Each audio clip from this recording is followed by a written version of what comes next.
Um caminhoneiro solitário, marcado pelo abandono da própria família, encontra três irmãs fugindo após serem vendidas pelo avô a um homem poderoso. Ao decidir protegê-las, ele as leva para casa, enfrentando conflitos com seus filhos e a ameaça de quem as procura. Nesse processo, encontra uma chance de redenção e redescobre o verdadeiro significado de família. Tem uma hora da madrugada em que a estrada deixa de ser estrada e vira outra coisa. Não sei explicar direito. É como se o asfalto perdesse o nome, o caminhão perdesse o peso, e tudo que sobra é o ronco do motor e o escuro do mundo lá fora. Nessa hora, o pensamento vai. Não tem como segurar. Vai atrás do que a gente perdeu, do que a gente largou, do que nunca teve coragem de dizer. Eu conheço essa hora melhor do que conheço qualquer estrada do Brasil. Meu nome é José Carlos Ramos. Zé Carlinhos me chamam. 53 anos. Caminhoneiro há 22. Rota de Anápolis até Imperatriz, de Imperatriz até Palmas, de Palmas até onde o mapa mandar.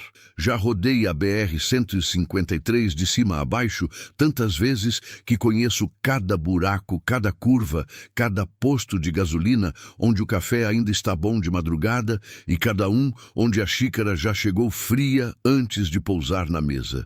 Naquela noite eu vinha de Uruaçu com uma carga de telhas cerâmicas, produto pesado, caminhão pesado, estrada molhada. A chuva tinha parado faz pouco, mas deixou no asfalto aquela película escorregadia que a gente aprende a respeitar na raça. Neblina fina, cobrindo o cerrado dos dois lados. Uma lua que aparecia e sumia por trás das nuvens, como quem não quer muito ser vista. Liguei o rádio, sertanejo velho daquele que ainda conta história. Desliguei logo. Tem noite que a música piora as coisas em vez de ajudar. Fiquei no ronco do motor então. Sempre fui assim. Minha filha Renata costumava dizer que eu me comunicava melhor com motor do que com gente. Ela não estava errada. É que motor não cobra o que você não pode dar. Motor não dorme sozinho enquanto você está na estrada. Motor não cria filho, não adoece, não envelhece com a cara virada para a parede esperando uma ligação que não vem. Motor só roda, igualzinho eu. Larguei minha esposa Ivone há 7 anos, ou foi ela que me largou, dependendo de quem conta a história. Na versão dela, eu nunca estava lá. Na versão honesta que eu faço comigo mesmo nas madrugadas, ela tinha razão. Fui pai de 3 filhos e marido de uma mulher boa. E passei a maior parte disso tudo a 300 quilômetros de distância, dormindo em beliche de borracharia, comendo arroz com feijão frio em plástico descartável. João tem 31 anos agora, Pedro, 28, Miguel, 26. 3 homens que eu criei de longe, mandando dinheiro todo mês como se dinheiro pudesse fazer as vezes de presença. 3 homens que ainda estão na casa que eu comprei no interior de Goiás, perto de Porangatu, porque depois que Ivone foi, nenhum deles quis vender. Não sei se foi apego à casa ou apego ao que a casa representava. Uma família que tentou, mesmo que mal. Eu continuo indo lá, uma vez por mês, às vezes menos. Eles me recebem, a gente come junto, troca palavras sobre o tempo, sobre o gado do vizinho, sobre a safra de quem quer que seja. É educado, é correto. Mas tem uma distância entre a gente que não é de quilômetros. Essa eu sei atravessar. Passo a vida fazendo isso. É outra distância, a que se forma quando o tempo passa sem que a gente esteja presente. João é o mais duro. Herdou de mim o silêncio, mas não herdou o jeito de tornar o silêncio suportável. Quando me olha, tem nos olhos uma conta que ele não cobra em palavras. Pedro é mais mole, mais parecido com Ivone, ri fácil, fica sem graça com facilidade. Miguel, o caçula, é o que mais conversa comigo, mas mesmo ele tem um cuidado, uma leveza excessiva, como quem fala com alguém que pode quebrar se apertar demais. Eu criei homens que não sabem ao certo o que fazer comigo, e eu, a essa altura, não sei o que fazer comigo também. A Ivone morreu 3 anos atrás. Câncer. Rápido demais para a gente conseguir fazer as pazes de um jeito que prestasse. Fui ao hospital 2 vezes. Na segunda, ela me pegou na mão e disse que não guardava mágoa. Eu acreditei e não acreditei ao mesmo tempo. Ela era boa demais para guardar mágoa, mas eu era ruim demais para merecer não ter ela guardada. Depois do enterro, voltei para a estrada em 3 dias. Os meninos entenderam do jeito deles. Ou não entenderam e fingiram entender. Dá no mesmo. Faz 3 anos e a estrada não mudou. Eu que mudei, mas para dentro. Carrego o peso do que não fiz igual carrego telha cerâmica.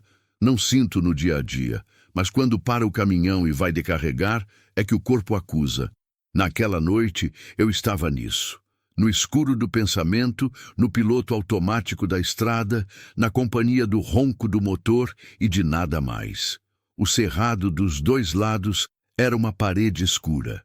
A neblina estava mais espessa num trecho baixo, perto de um córrego que passa embaixo de uma pontezinha velha que conheço de memória.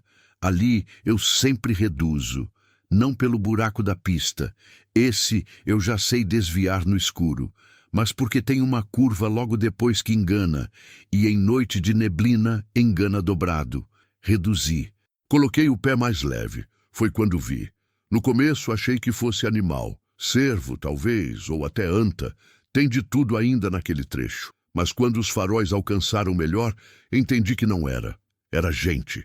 3 vultos correndo pela beira do acostamento, no mesmo sentido que eu vinha. Correndo de verdade, não caminhando, com aquela urgência que o corpo assume quando está em pânico, aquela corrida desordenada de quem não está pensando em destino, só em distância. Pisquei os olhos. Coisa da cabeça, pensei. Cansaço. 22 anos de estrada me ensinaram que o cansaço inventa coisa, mas não inventou. Pisei no freio. O caminhão gemeu, balançou um pouco, a carga pesada protestando, e parou uns 40 metros na frente deles. Elas pararam também. Vi no retrovisor 3 figuras juntas, imóveis, olhando para o caminhão com medo de se aproximar e medo de sair correndo. Desliguei o motor. Deixei o pisca-alerta ligado, desci devagar. Coloquei os pés no asfalto molhado e fui andando na direção delas com as mãos abertas, à mostra, do jeito que a gente faz quando quer mostrar que não tem arma e não tem má intenção. Aprendi isso num resgate que vi uma vez numa estrada do Pará. Um caminhoneiro mais velho que eu explicou. Mão aberta, passo lento, voz baixa, igual domador de bicho assustado. A neblina estava entre nós quando eu as vi de perto pela primeira vez. 3 meninas. A mais velha devia ter uns 16 anos. Segurava a menor pelo braço, com uma força que parecia não ter fim. A do meio ficava olhando para trás, para o escuro da estrada de onde vinham. Aquele jeito de quem espera ser alcançado. Estavam encharcadas. A chuva que tinha parado fazia 1 hora ainda estava nelas, nas roupas coladas, no cabelo pregado no rosto, nos pés descalços cheios de lama, roupas simples, gastas. A menor tinha uma blusa que era grande demais para ela, devia ser de outra pessoa. Mas calma, falei, e minha voz saiu mais rouca do que eu queria. Não vou machucar vocês. Nenhuma respondeu. A mais velha me encarou com os olhos arregalados, avaliando. Era um olhar que eu já vi antes, mas nunca em alguém tão jovem.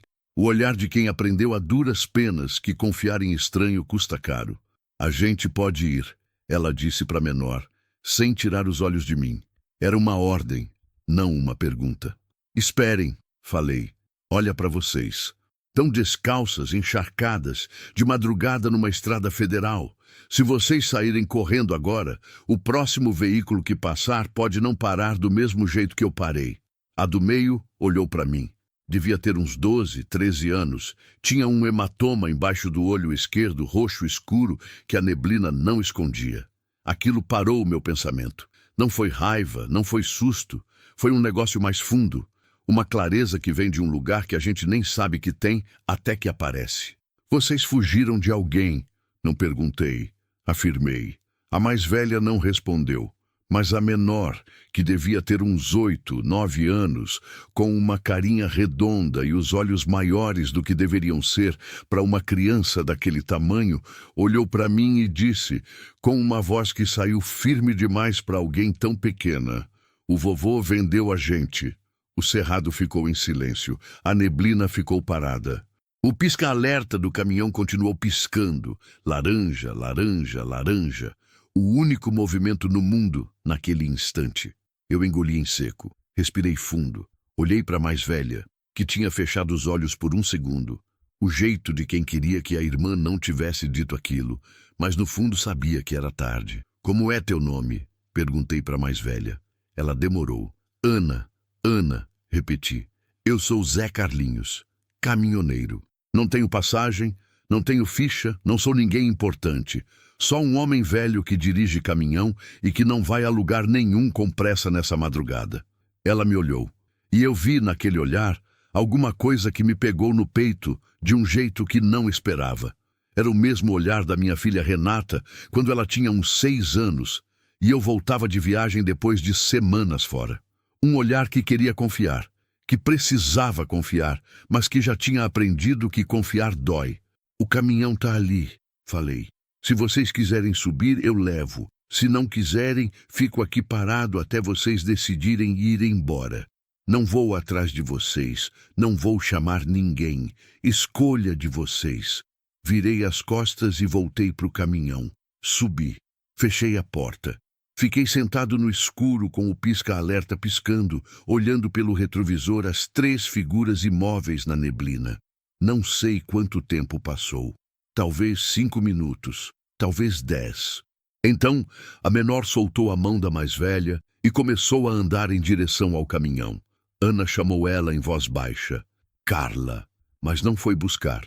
Ficou parada, vendo a irmã menor chegar até o estribo, colocar o pezinho descalço e subir com aquela determinação silenciosa que às vezes só as crianças têm, porque ainda não aprenderam que o mundo pode decepcionar de um jeito definitivo. A menina do meio veio logo atrás. Ana foi por último. Subiu, fechou a porta e olhou para frente. Não para mim. "Para frente. Pode ir", ela disse. Liguei o motor. O caminhão voltou a rolar pelo asfalto molhado. A neblina foi ficando para trás. O pisca-alerta eu desliguei. Lá fora, o cerrado continuava escuro, quieto, indiferente, do jeito que o cerrado é. No banco de trás, eu tinha deixado um saco com pão, mortadela e 2 litros de água que tinha comprado no posto de Uruaçu. Empurrei com o braço sem olhar. "Tem comida aí, se quiserem." Silêncio por um momento. Depois, o som de saco de plástico abrindo. Depois, o som de alguém comendo com aquela pressa contida de quem está com muita fome, mas foi ensinado que demonstrar fraqueza é perigoso. Dirigi em silêncio. Deixei elas comerem. Deixei o tempo passar. Lá fora, o Brasil profundo ia desfilando na janela. O cerrado fechado dos 2 lados, um pisca de fazenda no alto de um morro, a placa de uma cidade que ninguém de fora conhece. O latido distante de um cachorro num curral. O Brasil que eu conheço melhor do que qualquer outro. O Brasil das estradas de madrugada, onde as histórias acontecem sem audiência, sem câmera, sem ninguém para contar depois. A menor, Carla, foi a primeira a pegar no sono. Vi pelo retrovisor. A cabecinha tombou para o lado da irmã do meio, que colocou o braço em volta dela sem pensar, pelo instinto de quem faz aquilo há muito tempo. Ana continuou acordada, olhando para frente, igual eu. Depois de 1 hora de silêncio, ela perguntou com a voz baixa: "O senhor vai nos entregar?" Demorei um segundo. "Para quem?" Ela não respondeu. "Para quem eu ia entregar?" Repeti. "Não sei de onde vocês vieram. Não sei o nome de ninguém, não tenho telefone de delegacia com quem eu confie nesse trecho. E mesmo que tivesse, não sei a história de vocês ainda." Silêncio. "Mas vou saber", eu disse, "se você quiser contar." Ela ficou calada mais um pouco. Então começou. Aos poucos, palavras curtas, pausas longas. O pai que morreu 2 anos atrás, de infarto, num roçado de mandioca.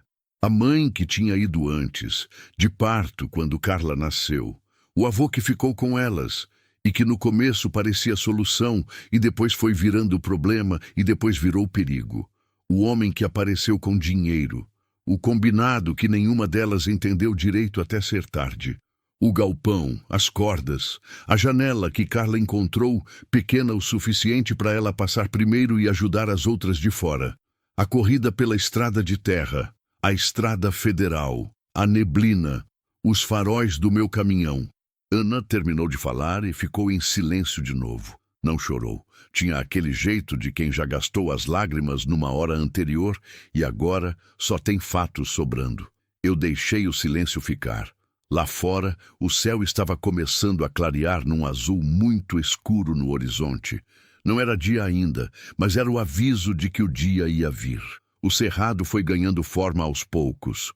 Os contornos das árvores tortas surgindo da escuridão como figuras que sempre estiveram lá e só precisavam de luz para aparecer. Pensei na Ivone, pensei nos meninos, pensei em todas as vezes que eu tinha passado por essa mesma estrada sozinho, com o mesmo peso dentro do peito, sem destino que significasse alguma coisa. E pensei que tinha 22 anos de estrada no corpo, e que em 22 anos a estrada tinha me dado muita coisa. Cansaço, solidão, cuia de chimarrão fria, música ruim no rádio, alguns amigos que o tempo foi levando. Mas nunca tinha me dado uma razão para parar. Naquela madrugada, talvez tivesse dado 3. Vamos para minha casa, eu disse. Ana me olhou de lado. Onde é? Interior de Goiás, perto de Porangatu. Tem alguém lá? Meus 3 filhos. Ela ficou quieta um momento avaliando. Eles vão querer a gente lá? Pensei em João, na cara fechada, no silêncio pesado, na conta que ele não cobra em palavras. Não sei, respondi com honestidade. Mas eu vou querer, e essa é a minha casa. Ana olhou para frente de novo. Não disse sim, não disse não. Mas não disse para eu parar o caminhão tampouco. Continuei dirigindo. O dia foi chegando devagar, com aquela luz cor de mel que o cerrado tem de manhã cedo, quando o mundo ainda está quieto e os pássaros estão começando a se lembrar que existem.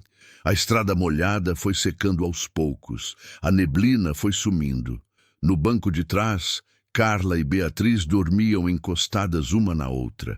Na frente, Ana ficou acordada do meu lado até o sol aparecer de vez. Não conversamos mais. Mas havia ali, naquele silêncio compartilhado enquanto o Brasil ia clareando pela janela, alguma coisa que eu não sabia nomear direito. Não era conforto, era cedo para isso. Mas era talvez o começo de uma coisa. E eu, que havia 22 anos só conhecia começos de estrada, percebi que talvez ainda soubesse reconhecer um começo diferente quando ele aparecia. O motor ronca, a estrada segue. E pela primeira vez em muito tempo, eu não estava pensando em destino. Estava pensando em chegada. Tem coisa que a gente aprende na estrada que não aprende em lugar nenhum. Uma delas é essa. O silêncio de uma pessoa diz mais do que a fala. Depois de tanto tempo dirigindo sozinho, de tanta carona dada ao longo dos anos, homem cansado que perdeu o ônibus, trabalhador rural que ia visitar familiar doente, uma ou outra mulher com mala pequena e olho vermelho de choro. Aprendi a ler o silêncio como se lê placa de estrada. Tem silêncio de quem descansou e ficou quieto. Tem silêncio de quem tem medo. Tem silêncio de quem está guardando coisa grande demais para caber em palavra. Ana tinha o terceiro tipo. Ela ficou acordada do meu lado durante a primeira hora, depois que o sol apareceu. Sentada com as costas retas, as mãos no colo, os olhos no asfalto lá na frente. Não dormiu. Não tentou. Acho que não confiava no sono. Ou não confiava em mim o suficiente para fechar os olhos. Justo. No banco de trás, Carla ainda estava encolhida no colo de Beatriz. A do meio, que eu ainda não sabia o nome, ela não tinha falado, tinha o braço jogado sobre a irmã menor e dormia com a boca um pouco aberta, o rosto levemente afrouxado, aquele afrouxamento que só o sono profundo traz e que naquela cainha roxa no olho ficava mais evidente, mais cruel. Passei um posto sem parar. Depois de mais uns 20 quilômetros, parei num outro. menor, de beira de estrada, desses que vendem diesel e tem um balcão de alumínio com café e caldo de cana. Era cedo, devia ser umas 6:30 da manhã, mas tinha um rapaz atrás do balcão que me conhecia de outras paradas. Zé Carlinhos, ele acenou sem espanto. Café para 4, pedi baixando a voz. Ele olhou para o caminhão lá fora. Não perguntou nada. Isso eu gosto nessa gente de posto de estrada. Eles viram muita coisa, e a maioria do que viram ensinou a não perguntar. Voltei com 4 copos de isopor. Bati de leve na porta do caminhão antes de subir. Não sei porquê, instinto de não assustar. Ana já estava olhando para mim quando abri. Café, disse, passando os copos para ela. Ela pegou. Acordou as irmãs com um toque no ombro, firme e gentil ao mesmo tempo, daquele jeito que a gente desenvolve quando cuida de criança a tempo. Carla abriu os olhos sem saber onde estava. Vi o susto no rosto dela, aquele segundo de desorientação antes da memória chegar. É um segundo cruel. Já tive isso muitas vezes acordando em beliche de borracharia, sem saber por um instante se estava em casa ou não. Mas o susto de Carla foi diferente, mais fundo. O tipo que vem de um medo que não é de lugar, é de pessoa. Tá bem, Ana disse para ela em voz baixa. É o Zé. Tá tudo bem. Zé. Ela tinha me chamado de Zé. Não sei por que aquilo me pegou do jeito que pegou. Talvez porque ninguém me chamava assim há tempo. Não de um jeito que soasse como confiança, mesmo que pequenininha, mesmo que ainda frágil. Tomamos o café em silêncio. A menina do meio, agora de olhos abertos, olhando pela janela para o cerrado que ia passando enquanto eu tinha o motor em marcha lenta, aceitou o café com as 2 mãos, igual criança que aprendeu a agradecer tudo, porque sabe que nada é garantido. Como é o teu nome? Perguntei para ela, com cuidado. Ela me olhou. Tinha os olhos levemente puxados, o cabelo crespo armado de um lado, onde tinha dormido encostada. Uma cara comum, do tipo que a gente não anota de primeira, mas que quando presta atenção, percebe que tem uma atenção lá dentro, uma observação calada. Beatriz, ela disse. Beatriz, repeti. Bonito nome. Ela não sorriu, mas os ombros desceram um pouco. Às vezes, é isso que uma palavra gentil faz. Não arranca sorriso, mas afrouxa alguma coisa que estava presa. Voltei para a estrada. Faltava um pouco mais de 2 horas para Porangatu, levando em conta que eu ia rodar devagar, sem pressa, sem chamar atenção. Tinha uma coisa que eu ainda não tinha dito para elas, que eu mesmo ainda estava digerindo enquanto dirigia. Eu não tinha um plano, tinha uma direção. Minha casa, meus filhos, mas não tinha um plano. Não sabia o que ia falar quando chegasse lá. Não sabia como João ia reagir. Não sabia nada além do fato de que deixar aquelas 3 meninas na beira de uma estrada federal de madrugada não era coisa que eu fosse capaz de fazer. Às vezes é assim. A gente toma a decisão antes de saber o porquê. O porquê vem depois, se vier. Foi Beatriz quem quebrou o silêncio da estrada. O senhor tem filhos? Tenho, disse. 3. Meninos? Homens agora. O mais novo tem 26 anos. Ela ficou pensando nisso. A gente vai ficar com eles? Por enquanto, disse, com cuidado, sem prometer o que eu não sabia se podia cumprir. Eles vão gostar da gente? Não respondi logo. Queria ser honesto sem assustar. Eles são bons homens, disse no final. Às vezes, os bons homens demoram um pouco para mostrar. Beatriz aceitou isso. Voltou a olhar pela janela. Ana, do meu lado, não tinha perguntado nada desde o café. Mas eu sentia ela pensar. Tem gente que você sente pensar. É uma presença diferente, mais densa, como se o ar ao redor deles pesasse mais. A gente tem alguém, ela disse de repente sem me olhar. Uma tia, em Goiânia, filha do avô de um outro casamento. Ela nunca teve muito contato, mas existe. Você tem o contato dela? Tenho o nome, não tenho o telefone. Nome já é começo, disse. Ela finalmente me olhou de lado. O senhor não vai nos perguntar o nome do avô? Do homem que comprou a gente? Pensei antes de responder. Vou, disse. Mas não agora. Agora vocês comeram pouco e dormiram mal, e ainda estão com medo. Essas informações podem esperar até vocês estarem em chão firme. Ela estudou meu rosto por um momento. A maioria dos homens perguntaria logo. A maioria dos homens não é caminhoneiro há 22 anos. Respondi. A gente aprende que informação colhida na hora errada raramente serve para a coisa certa. Ela não respondeu, mas virou o rosto para a janela, e eu tive a impressão, posso ter me enganado, de que tinha algum alívio lá, pequeno, provisório, mas presente. O cerrado foi ficando mais aberto conforme a gente avançava.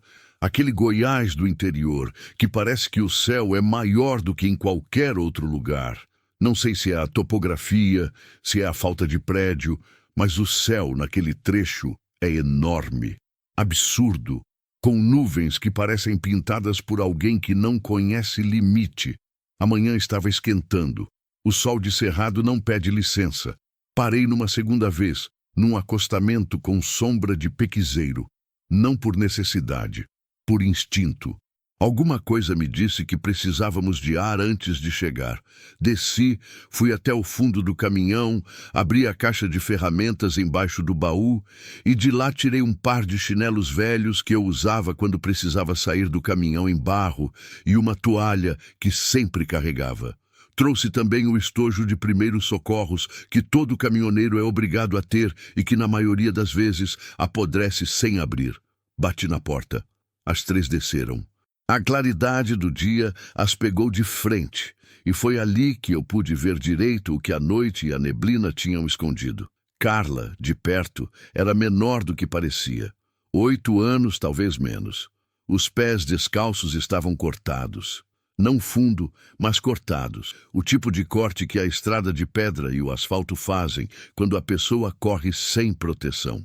Tinha uma tira de pano amarrada no tornozelo esquerdo, improvisada, que devia ser de algum pedaço de roupa.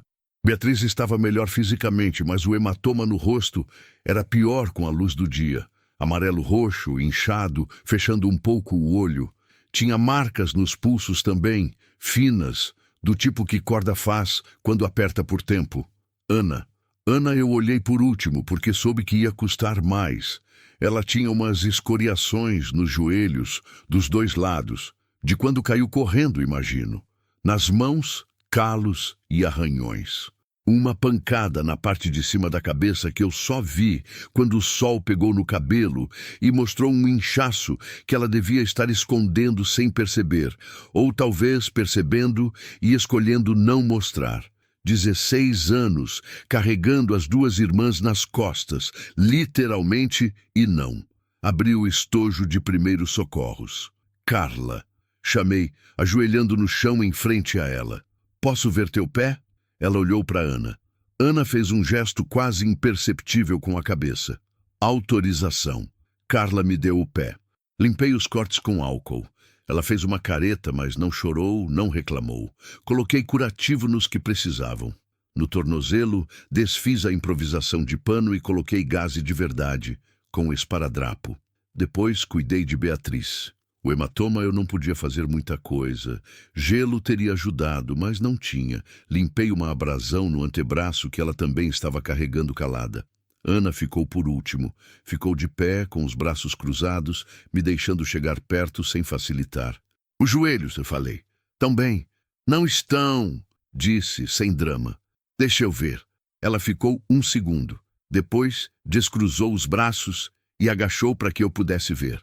Os joelhos estavam roxos, esfregados, com areia ainda grudada. Limpei com cuidado. Ela não fez sinal de dor nenhum, que é, em si, um sinal de dor de outro tipo. O inchaço na cabeça eu mencionei por último. Tem um galo aqui, falei, passando 2 dedos com cuidado. Quando aconteceu? Antes da fuga. Ela disse simplesmente. Não perguntei mais. Voltamos para o caminhão. Carla ficou andando com cuidado nos chinelos grandes demais para ela, mas com uma expressão que era quase satisfação. A satisfação básica, fundamental, de ter os pés protegidos. Saímos do acostamento. Porangatu estava a menos de 1 hora. Foi ali que o silêncio mudou de qualidade. Antes era o silêncio de quem não sabia se podia confiar. Agora era outro. Mais perto do silêncio de quem está esperando para ver o que vem. que é diferente. É um silêncio que ainda tem medo dentro, mas também tem alguma coisa que o medo não conseguiu matar de todo. Esperança é uma palavra grande. Não vou usar. Mas era alguma coisa nessa direção. Eu também estava esperando para ver o que vinha. Pensava nos meus filhos. Pensava em João, especificamente porque João era quem eu precisava convencer primeiro. Não no sentido de pedir permissão, porque a casa era minha e eu não ia pedir permissão para nada, mas convencer no sentido humano, que é mais difícil. O sentido de fazer uma pessoa entender com o coração o que o argumento já provou para a cabeça. João tinha 21 anos quando a mãe foi embora. Tinha criado os irmãos mais novos com ela. Tinha visto o pai chegar uma vez por mês com cheque e sem abraço. Tinha enterrado a mãe com a força que os filhos mais velhos têm que ter porque os outros ainda não têm. Ele me respeitava, ou pelo menos respeitava o espaço que há entre um pai e um filho quando os dois não sabem como chegar um no outro. Ia ser uma conversa difícil, mas enquanto eu pensava nisso, Carla, no banco de trás, pegou no meu ombro levemente. Olhei pelo retrovisor. Ela estava me mostrando uma coisa. Tinha achado no fundo do banco uma figurinha de plástico, um cavalinho verde, desses que caem dos bolsos das crianças e somem por meses, que devia ser de uma época em que eu ainda levava meu filho Miguel nas viagens, quando ele era pequeno e achava que caminhão era a coisa mais empolgante do mundo. Posso? Ela perguntou. A voz dela era pequena, direta, sem rodeio de criança que foi ensinada a pedir com jeitinho. Pode, disse. Ela fechou o cavalinho na mão e ficou quieta. E eu olhei para frente, para o asfalto que ia diminuindo em direção a Porangatu, e senti uma coisa apertar no peito de um jeito que não era ruim e não era bom. Era só verdadeiro, que às vezes é mais raro do que qualquer uma das outras duas opções. 22 anos de estrada. Nunca tinha chegado em casa sentindo que estava chegando a algum lugar que importava de verdade. Talvez hoje fosse diferente. Ou talvez não fosse. A estrada, como sempre, não prometia nada, mas eu continuei dirigindo. A casa eu comprei em 1998, com dinheiro de 3 anos de estrada sem folga. Não é grande. Nunca foi. 3 quartos, sala, cozinha com fogão a lenha, que a Ivone nunca quis trocar por fogão a gás, porque dizia que comida feita no fogo de madeira tem um gosto que botijão não reproduz. Uma varanda na frente com 2 cadeiras de balanço que ela mandou pintar de azul e que continuam azuis até hoje. A tinta descascando devagar, do jeito que as coisas descascam quando não tem mais mão de mulher para renovar.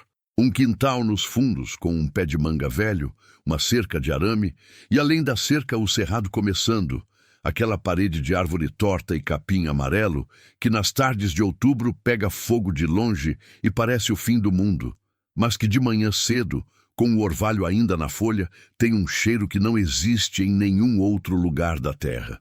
Quando eu chegava antes, nas visitas mensais, naquele ritual sem ritual, a casa estava sempre do mesmo jeito. João cuidando do que precisava ser cuidado, sem capricho, mas sem descuido.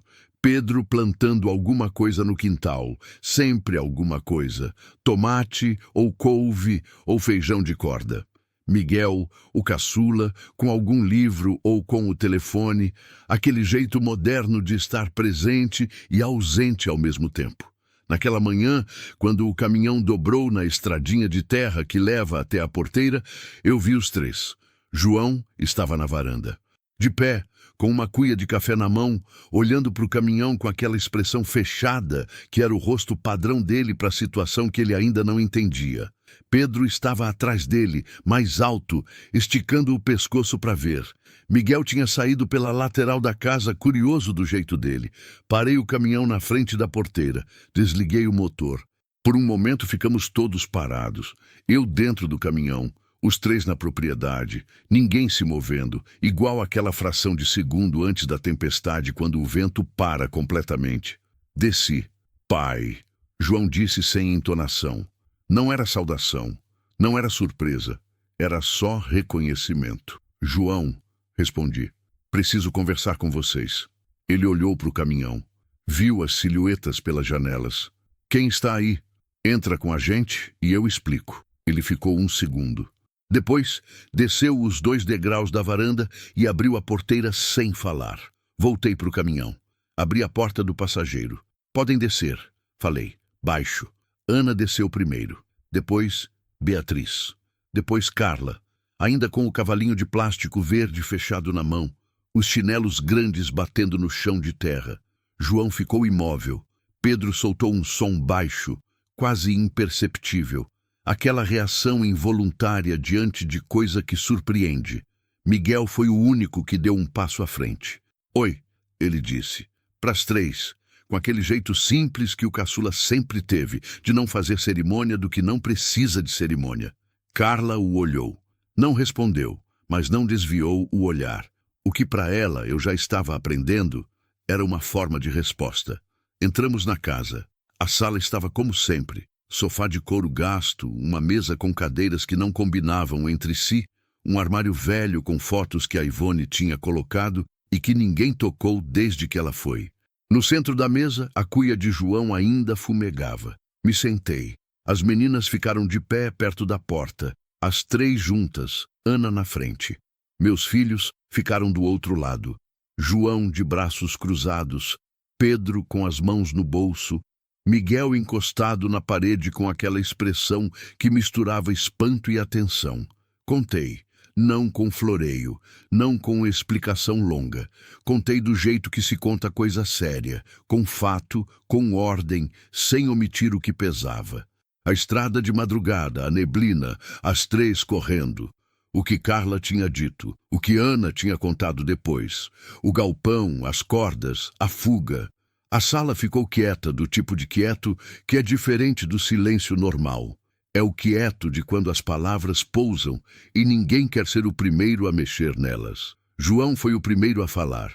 E você trouxe aqui? Não era pergunta. Trouxe. Sem avisar. Não tinha como avisar, João. Estava na estrada. Podia ter parado num posto e ligado. Podia, admiti. Não liguei. Tomei a decisão sozinho. Ele me olhou com aquela expressão que eu conhecia bem. A conta que ele não cobra em palavra. Anos de pai ausente, anos de mãe sozinha, anos de filho mais velho, fazendo às vezes de coisa que não devia ser obrigado a fazer. Tudo naquele olhar, sem precisar de frase. Isso não é problema nosso, ele disse. A sala ficou mais quieta. Foi então que aconteceu uma coisa que eu não esperava. Carla soltou a mão de Ana e deu 3 passos para frente. Parou no meio da sala, os chinelos grandes no chão de madeira gasto, o cavalinho verde na mão, e olhou para João sem piscar. João olhou para ela. Ela não disse nada, só olhou. Tem um tipo de olhar que criança tem que adulto perde. Não é inocência. Carla não tinha mais inocência. A vida tinha levado isso dela de um jeito que é crime nomear. Era outra coisa. Era uma honestidade absoluta, sem filtro, sem estratégia. O olhar de quem não tem mais nada a perder na questão de ser visto. João sustentou o olhar por uns 3 segundos.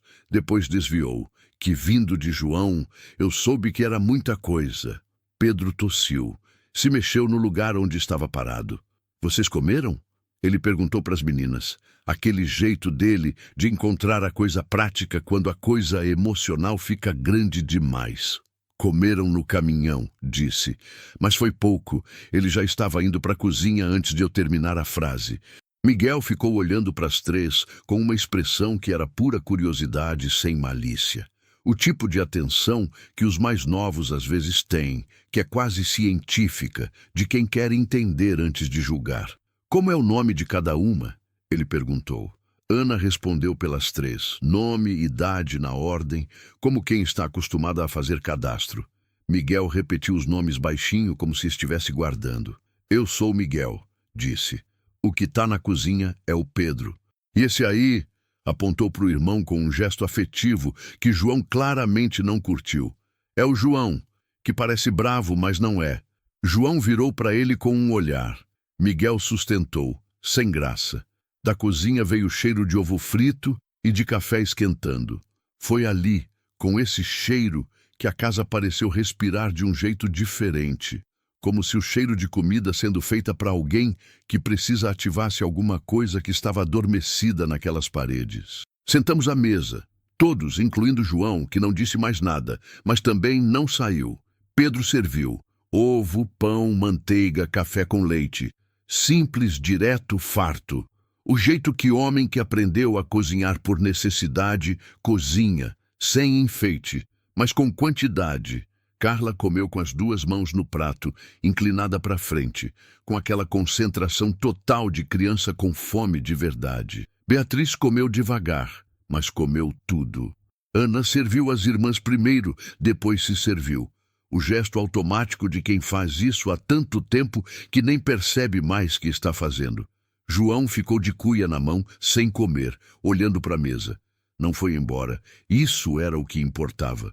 Depois que as meninas terminaram, Pedro levou Carla e Beatriz para ver o quintal. Carla foi com o cavalinho ainda na mão, curiosa agora de um jeito que parecia mais de criança, interessada no pé de manga, nas galinhas que Pedro criava perto da cerca. Ana ficou na mesa comigo e João. O silêncio entre nós três tinha textura. Era o tipo de silêncio que pede que alguém fale logo, antes de virar outra coisa. João falou. E agora? Ele perguntou, mas dessa vez era pergunta de verdade, não de confronto. Agora elas ficam aqui alguns dias, disse, enquanto a gente descobre o que pode ser feito. Tem uma tia em Goiânia. Ana tem o nome dela.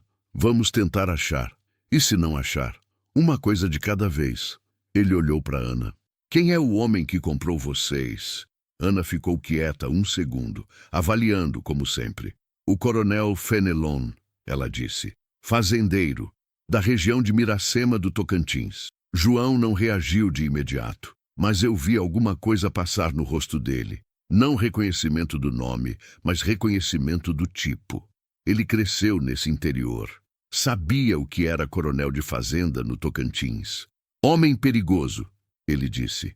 Não como aviso para mim, como confirmação de algo que ele já sabia sem saber.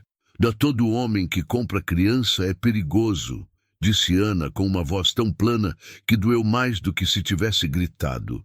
João a olhou. Demorou um pouco. Depois fez um gesto mínimo com a cabeça. O tipo que não é concordância, é reconhecimento. De ver alguém do jeito que essa pessoa precisa ser vista. Tem um quarto que não usa, ele disse, para mim agora. Os dois maiores de cama. O menor só tem colchonete no chão. Colchonete tá bom, Ana disse, antes de mim. João se levantou. Foi buscar lençol no armário do corredor sem mais conversa. Eu fiquei sentado, olhando o café na cuia, esfriando na minha frente. Miguel apareceu na porta da cozinha. Ela perguntou o que é jacarandá. Ele disse, com um sorriso pequeno, apontando para o quintal onde Carla devia estar interrogando Pedro sobre alguma árvore. Pedro ficou feliz que alguém perguntou. Dei um sorriso que não saiu muito grande, mas saiu. Miguel entrou, se sentou na cadeira que João tinha deixado vazia e ficou me olhando um segundo. Você tá bem, pai? A pergunta me pegou sem defesa. Não pela pergunta em si, era simples, direta, mas pelo pai. Miguel sempre usava pai com mais facilidade que os outros dois. E hoje, com tudo aquilo, o pai soou diferente. Soou como distância sendo medida e achada menor do que eu esperava. Tô, disse. Cansado, mas tô. Ele acenou. Ficou sentado sem precisar de mais conversa. Do quintal entrava a voz de Carla, perguntando alguma coisa para Pedro, com aquela urgência das crianças que descobrem que podem perguntar. Do corredor vinha o barulho de João abrindo o armário, de lençol sendo puxado de prateleira. Da janela da sala, o cerrado estava parado no calor da manhã, aquele calor que em Goiás começa cedo e não pede licença. A casa estava cheia de som, não de barulho. De som, que é diferente. Barulho é quando as coisas acontecem sem sentido. Som é quando as coisas acontecem e você percebe que estavam faltando. Não me lembrava de quando a casa tinha esse tipo de som pela última vez. Acho que nunca tinha acontecido sem a Ivone. Fui até o quarto que era meu quando eu aparecia, o da janela para o quintal, com a cortina verde que ela escolheu e que ninguém trocou. Sentei na beirada da cama. Tirei os sapatos. Olhei para as mãos. Mãos de caminhoneiro, calejadas, marcadas, com uma cicatriz velha no indicador direito de uma vez que a chave de roda escorregou. Mãos que sabem apertar parafuso e destrancar suspensão e empurrar marcha pesada. Que não sabem muito bem fazer outras coisas. Pensei em ligar para a delegacia. Pensei em como isso podia ser complicado num caso assim. Coronel de fazenda no Tocantins, com nome e com dinheiro, contra 3 meninas sem documento e sem adulto responsável legalmente. Pensei em como a lei às vezes tem mais brechas do que proteção, e como gente com poder conhece todas as brechas. Pensei em Miracema do Tocantins, em quanto tempo levava de carro de lá até Porangatu. Não era tão longe. Fechei os olhos por um momento. Ouvi, pela janela, Carla dando uma gargalhada no quintal. Era um som fino, agudo de criança, o tipo de gargalhada que o corpo dá quando a guarda baixou sem avisar. Provavelmente Pedro tinha feito alguma bobagem com as galinhas, do jeito que Pedro sempre encontrava jeito de fazer bobagem sem tentar. Abri os olhos. O teto da casa era o mesmo de sempre. Madeira escura, com uma mancha d'água velha no canto que eu nunca tinha consertado direito. A mesma goteira da época da Ivone, tampada, mas não curada. Às vezes, eu acho que minha vida inteira é assim, tapada, mas não curada. Levantei, fui até a janela. No quintal, Pedro estava mostrando para Carla como pegar uma galinha sem assustar. Técnica específica com as mãos em concha, que meu filho mais velho tinha desenvolvido por anos de tentativa e erro. Carla estava de agachado na frente da galinha mais velha, a calma que nunca fugia, a mão estendida com um punhado de milho que Pedro tinha dado. Beatriz estava encostada na mangueira, olhando, com o hematoma no rosto e os braços cruzados, mas olhando. E havia, na forma como ela olhava, qualquer coisa que era atenção, que era presente, que era ela existindo naquele quintal debaixo do sol de Goiás, de um jeito que ela talvez não tivesse existido em lugar nenhum faz muito tempo. Ana estava na varanda, de pé, de costas para mim, olhando para a rua, sempre de vigia, sempre o olhar que vai para frente, para onde pode vir o perigo. João saiu pela porta da frente, passou por ela sem dizer nada, desceu a escada e foi até o caminhão. Ficou olhando para a carroceria por um momento. Depois bateu na lataria de leve, com os nós dos dedos, aquele gesto sem sentido que homem faz quando não sabe bem o que está fazendo, mas precisa fazer alguma coisa com as mãos. Ana o olhou de lado. João ficou de costas para ela, ainda olhando para o caminhão. Se alguém vier aqui atrás de vocês, ele disse sem se virar, vai ter que passar por cima de mim primeiro. Ana ficou quieta. Ele voltou para dentro sem esperar resposta. Ana ficou parada por uns 2, 3 segundos. Depois descruzou os braços. Colocou as mãos no corrimão da varanda. Olhou para o cerrado lá no fundo, além da cerca, aquela parede de árvore torta, que no calor da manhã tremia levemente como coisa viva. Não chorou. Mas os ombros, aqueles ombros que desde que eu a conheci, fazia menos de 12 horas, nunca tinham baixado de verdade, desceram um pouco. Só um pouco, mas desceram. E às vezes um pouco é o que o mundo inteiro consegue dar de uma vez. E tem que ser suficiente. E era. O Coronel Fenelon eu não conhecia pelo nome, mas conhecia o tipo. Em 22 anos de estrada, a gente aprende a reconhecer certas figuras do Brasil profundo pelo rastro que deixam antes de aparecer. Não pela cara, pela forma como as pessoas ao redor deles mudam quando o nome é dito, como a voz baixa um tom, como o olho desvia um grau, como a resposta demora meio segundo a mais do que devia. Fui ao mercado de Porangatu na tarde daquele mesmo dia, deixar as meninas descansando e comprar o que faltava em casa, que era muita coisa, porque 3 homens sozinhos mantêm geladeira de 3 homens sozinhos, que é o mínimo do mínimo.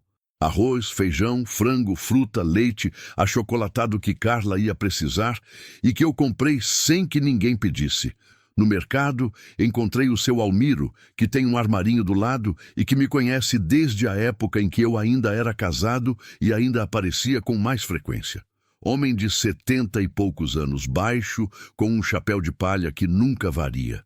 Conversamos pouco, mas eu, no meio da conversa, sem fazer isso parecer o que era, mencionei Miracema do Tocantins. O seu Almiro fez aquela coisa. A voz desceu, o olho desviou. Por quê? Ele perguntou com cuidado. Passando por lá a semana retrasada, menti com naturalidade, que é uma das coisas que a estrada ensina a fazer quando necessário. Ouvi falar de um tal de Fenelon por lá. O seu Almiro ficou um segundo. Coronel Fenelon Braga, ele disse baixo, como se o volume importasse. Homem de posses, fazenda grande, gado, soja, política miúda de interior. Boa fama? Ele me olhou. Tinha nos olhos aquela sabedoria cansada de quem viu muita coisa e aprendeu que nem tudo que se sabe convém ser dito. Fama ele tem, disse no final. Boa é outra conversa. Não perguntei mais. Voltei para casa com as compras e com aquela sensação pesada que se instala quando a gente confirma o que já suspeitava. Não é surpresa. É pior do que surpresa. É a certeza chegando devagar, sem pressa, porque sabe que vai ficar. À noite, depois do jantar, que Pedro fez, arroz com frango desfiado, simples e farto. Coloquei as meninas no quarto. Carla dormiu antes de eu apagar a luz. Beatriz ficou de olho aberto por um tempo, mas quando passei na frente do quarto meia hora depois, estava quieta. Ana eu não vi. Ela tinha fechado a porta por dentro, o que era justo, e eu não bati. Fui até a varanda. João estava lá na cadeira de balanço da Ivone, que era a da direita, a que ela preferia porque dava para ver a rua e o quintal ao mesmo tempo, e que nenhum de nós três costumava usar por um acordo silencioso que nunca precisou ser dito. Sentei na outra. Por um tempo nenhum dos dois falou. O cerrado à noite tem um som próprio. Cigarra em camadas, de longe para perto, como música que não tem começo nem fim. Morcego passando de vez em quando. Silencioso. O coachar distante de algum córrego que deve ter cheio com a chuva recente. Vai ser problema, João disse no final. Eu sei. Homem como esse não para de procurar. Eu sei disso também. Ele balançou devagar na cadeira. Você pensou no que vai fazer? Pensei, disse. Mas não cheguei em lugar claro ainda. Polícia? Pensei nisso. Mas um coronel de fazenda no Tocantins e a gente aqui em Goiás, sem documento das meninas, sem prova de nada, a história pode ser virada do avesso com dinheiro e advogado antes de chegar em delegado que preste. João ficou quieto. Sabia que eu tinha razão. A tia de Goiânia, ele disse. Ana tem o nome. Amanhã a gente tenta encontrar. E se não achar? Uma coisa de cada vez, João. Ele não respondeu. Ficou olhando para o cerrado escuro. Ela, ele disse depois de um tempo. A mais velha. Ana. O quê? Do jeito que ela olha para tudo. Parou um segundo. Me lembra a mãe. Aquilo veio sem aviso e me pegou no lugar exato onde a guarda estava mais fraca. Engoli em seco. Olhei para frente, para o escuro do cerrado, para o mesmo escuro que João estava olhando. A Ivone tinha esse jeito, de estar sempre de vigia, sem parecer que estava, de cuidar das coisas e das pessoas ao redor, com uma atenção tão constante que só dava para perceber quando ela faltava. Lembra, disse com a voz um pouco rouca. João balançou a cadeira mais devagar ainda. Ela tem 16 anos e já carregou mais do que devia, ele disse. Não era julgamento, era constatação. Do tipo que sai quando alguém vê alguma coisa e não consegue deixar de ver. Tem silêncio. Ela vai ficar? Ele perguntou. E pela primeira vez desde que eu tinha chegado com as meninas, a pergunta não tinha resistência dentro. Era só pergunta. Não depende só de mim, disse, honesto. Depende do que encontrar sobre a tia, do que for possível dentro da lei, do que elas quiserem. E o que você quer? A pergunta ficou no ar por um momento. Pensei antes de responder. Não por evasão, por honestidade.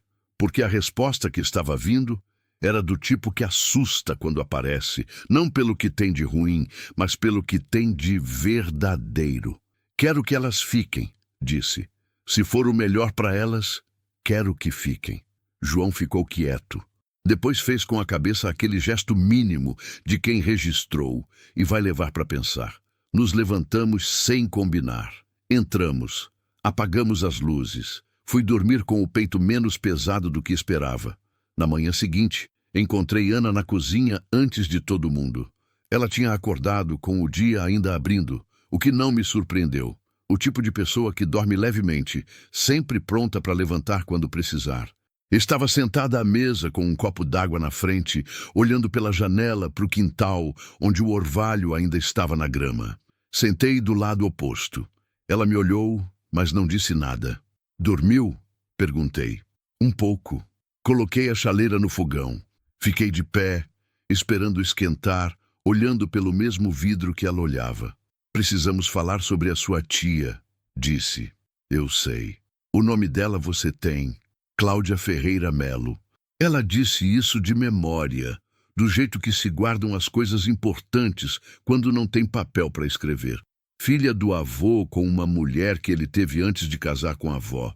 Moravam em Anápolis, mas ela foi para Goiânia faz tempo.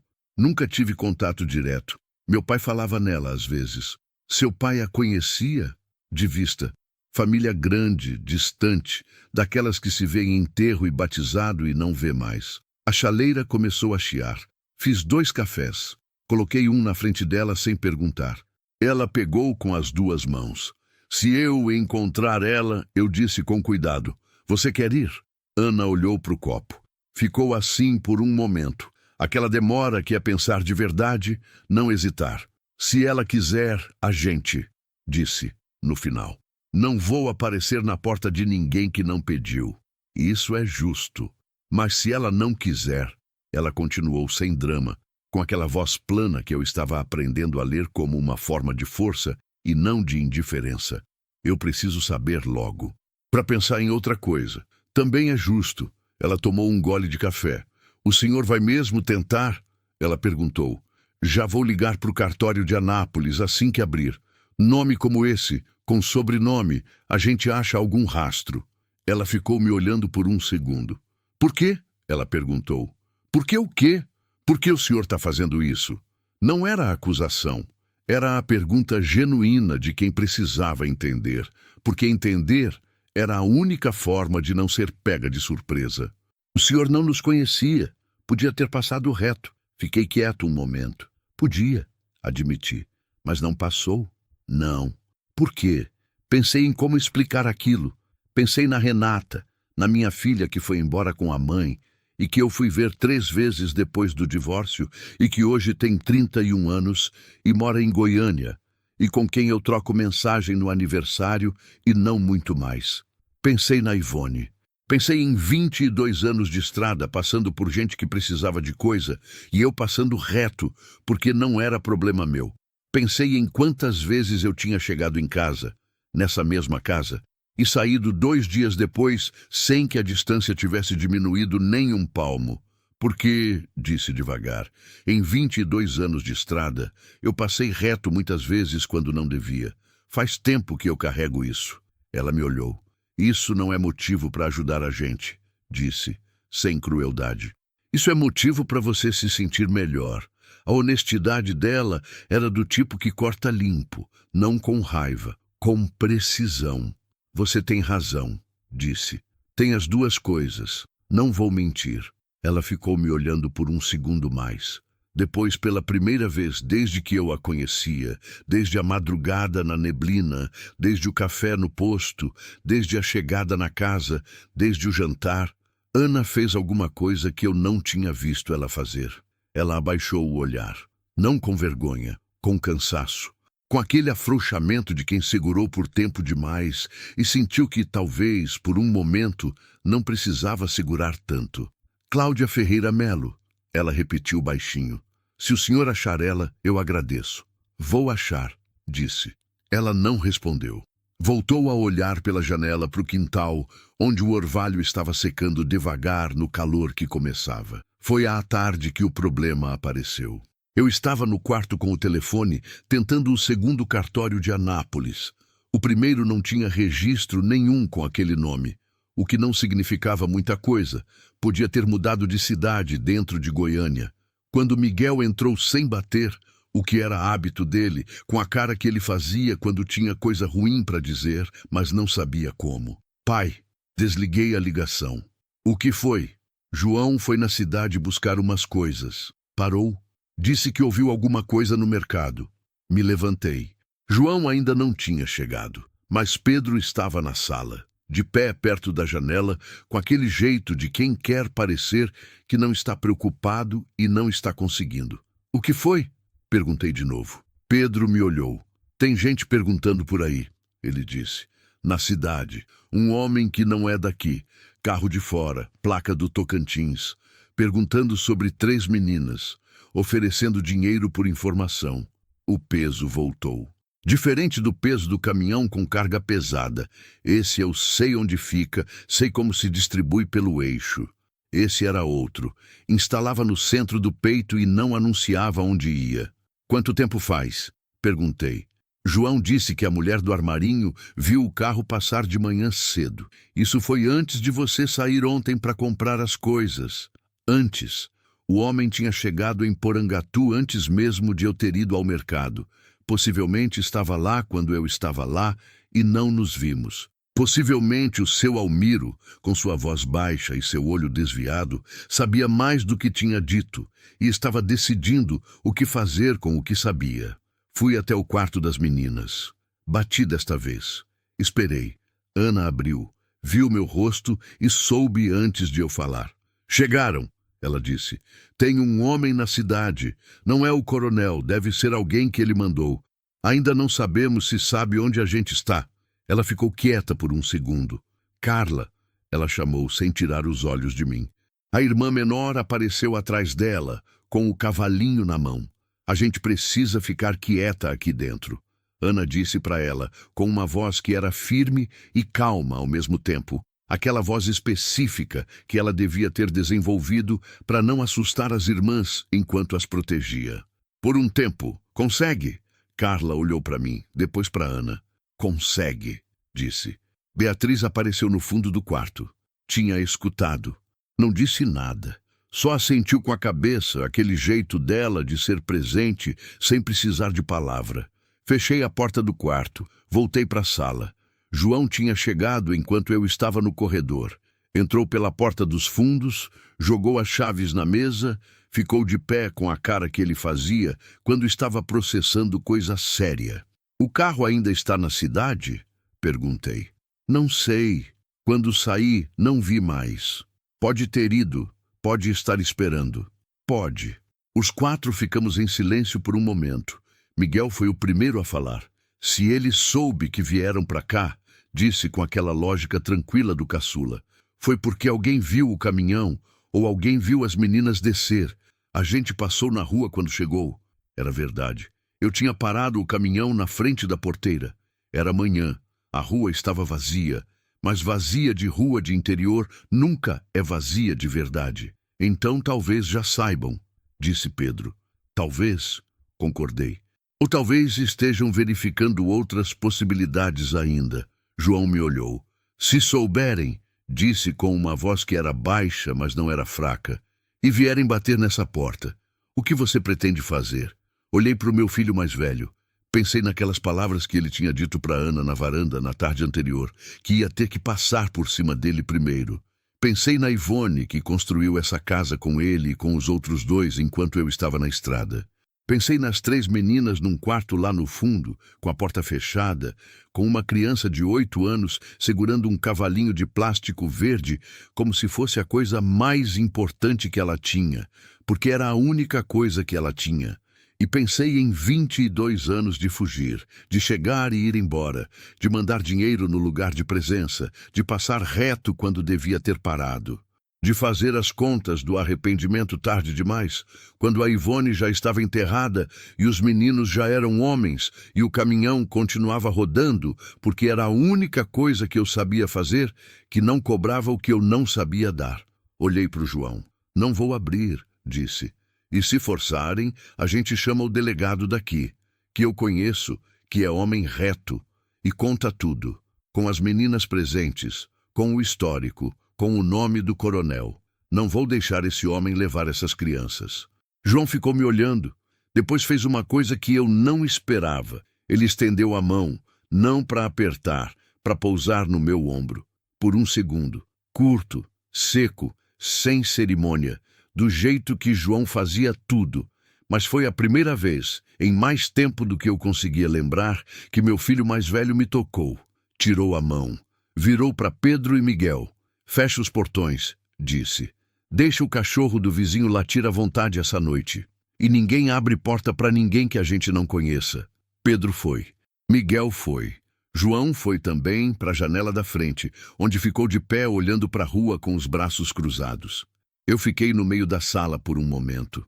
O cheiro da casa era de café velho e madeira quente de sol. O mesmo cheiro de sempre. O mesmo desde a época da Ivone. O mesmo nas visitas mensais, o mesmo agora. Mas a casa não era a mesma. Tinha gente nela que precisava de proteção. E pela primeira vez em muitos anos, eu tinha ficado. A noite entrou devagar naquele dia. Não do jeito que a noite entra, quando a gente não está prestando atenção. Ela entrou, como quem sabe que é esperada com apreensão e tem o respeito de chegar devagar. O sol foi descendo pelo lado do cerrado, aquele vermelho-laranja que em Goiás dura mais do que devia, como se o dia relutasse em ir embora. As sombras das árvores foram crescendo pelo quintal até que não havia mais diferença entre sombra e escuridão. João ficou na janela da frente por quase 2 horas. Eu fiquei na varanda. Pedro e Miguel revezaram entre o quintal e a cozinha. Ninguém disse que estava vigiando, mas era isso que estávamos fazendo, cada um no seu posto, sem que ninguém tivesse dado ordem nenhuma. O carro de placa do Tocantins não apareceu. Isso não me tranquilizou. Às vezes, o silêncio é pior do que a ameaça declarada, porque a ameaça declarada tem endereço, tem hora, tem tamanho. O silêncio pode ser qualquer coisa. Jantamos cedo. Pedro tinha feito sopa, aquela sopa de legumes que qualquer homem do interior aprende a fazer com o que tem, sem receita, no olho. Quente, farta, com aquele cheiro que sobe com o vapor e que é, de algum jeito, o cheiro de quando as coisas estão sendo cuidadas. Carla comeu 2 tigelas.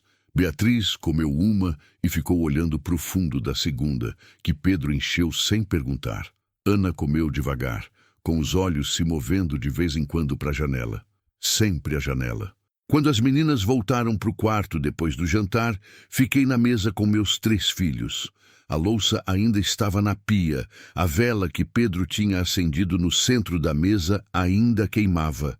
Hábito da Ivone, que acendia a vela em dia difícil, e que Pedro tinha herdado sem perceber. Miguel foi o primeiro a falar. Pai.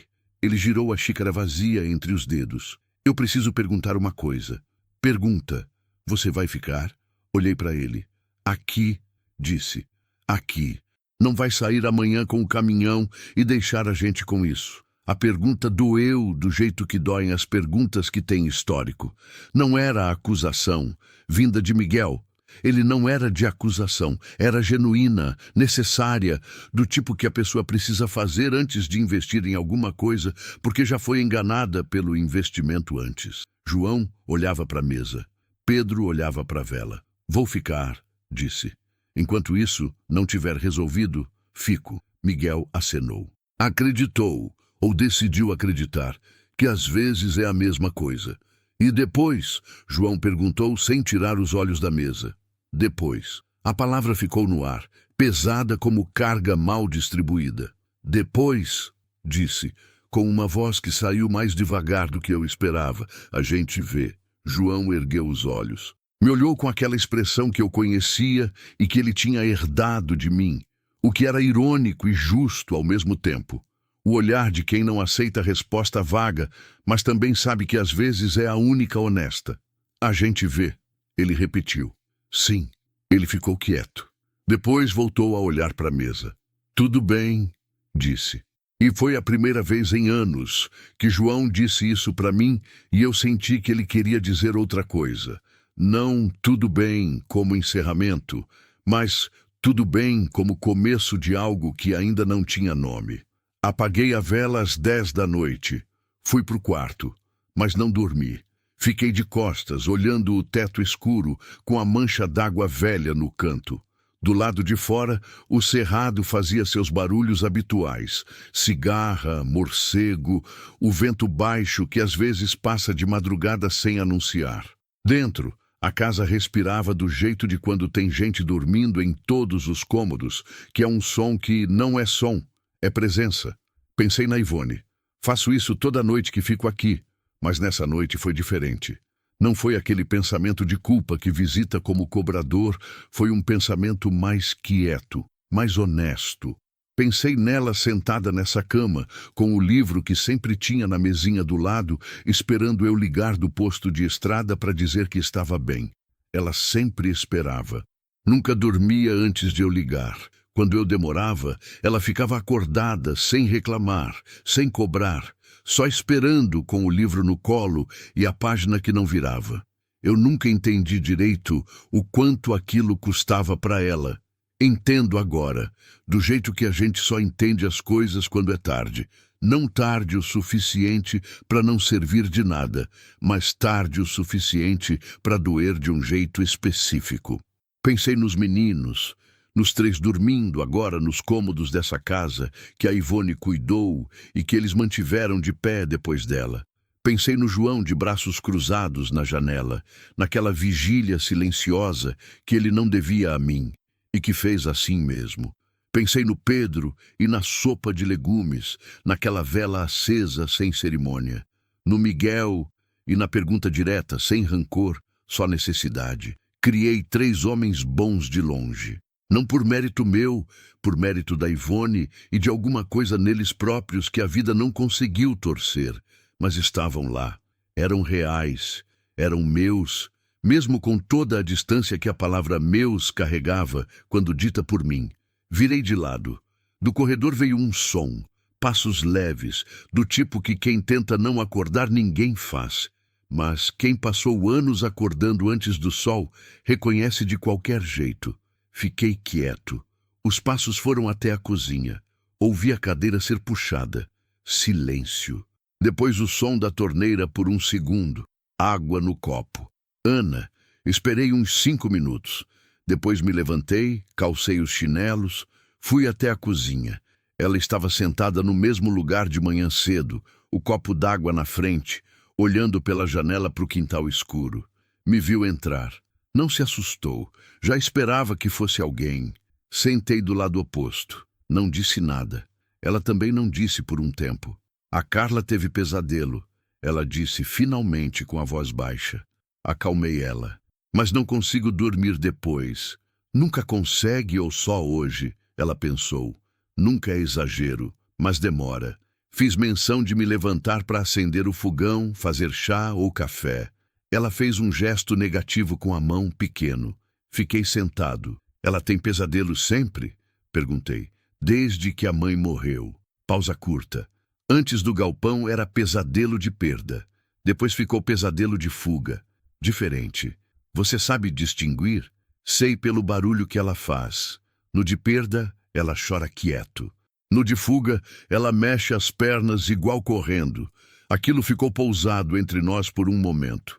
Você tem pesadelo? Perguntei. Ela me olhou. Aquele olhar de avaliação que eu já conhecia, medindo o quanto podia confiar, o quanto era seguro responder. Não costumo ter, disse. Acho que fico ocupada demais acordada para sonhar. Era uma forma de dizer que o peso não ia para o sonho porque já estava todo de vigília. Não disse isso. Ela disse com o que não disse. Ana, falei com cuidado. Posso perguntar uma coisa sobre seu pai? Ela ficou quieta. Pode. Ele era bom homem? A pergunta ficou um momento no ar, e eu quase quis desfazê-la. Quase pareceu invasão. Mas Ana não se fechou.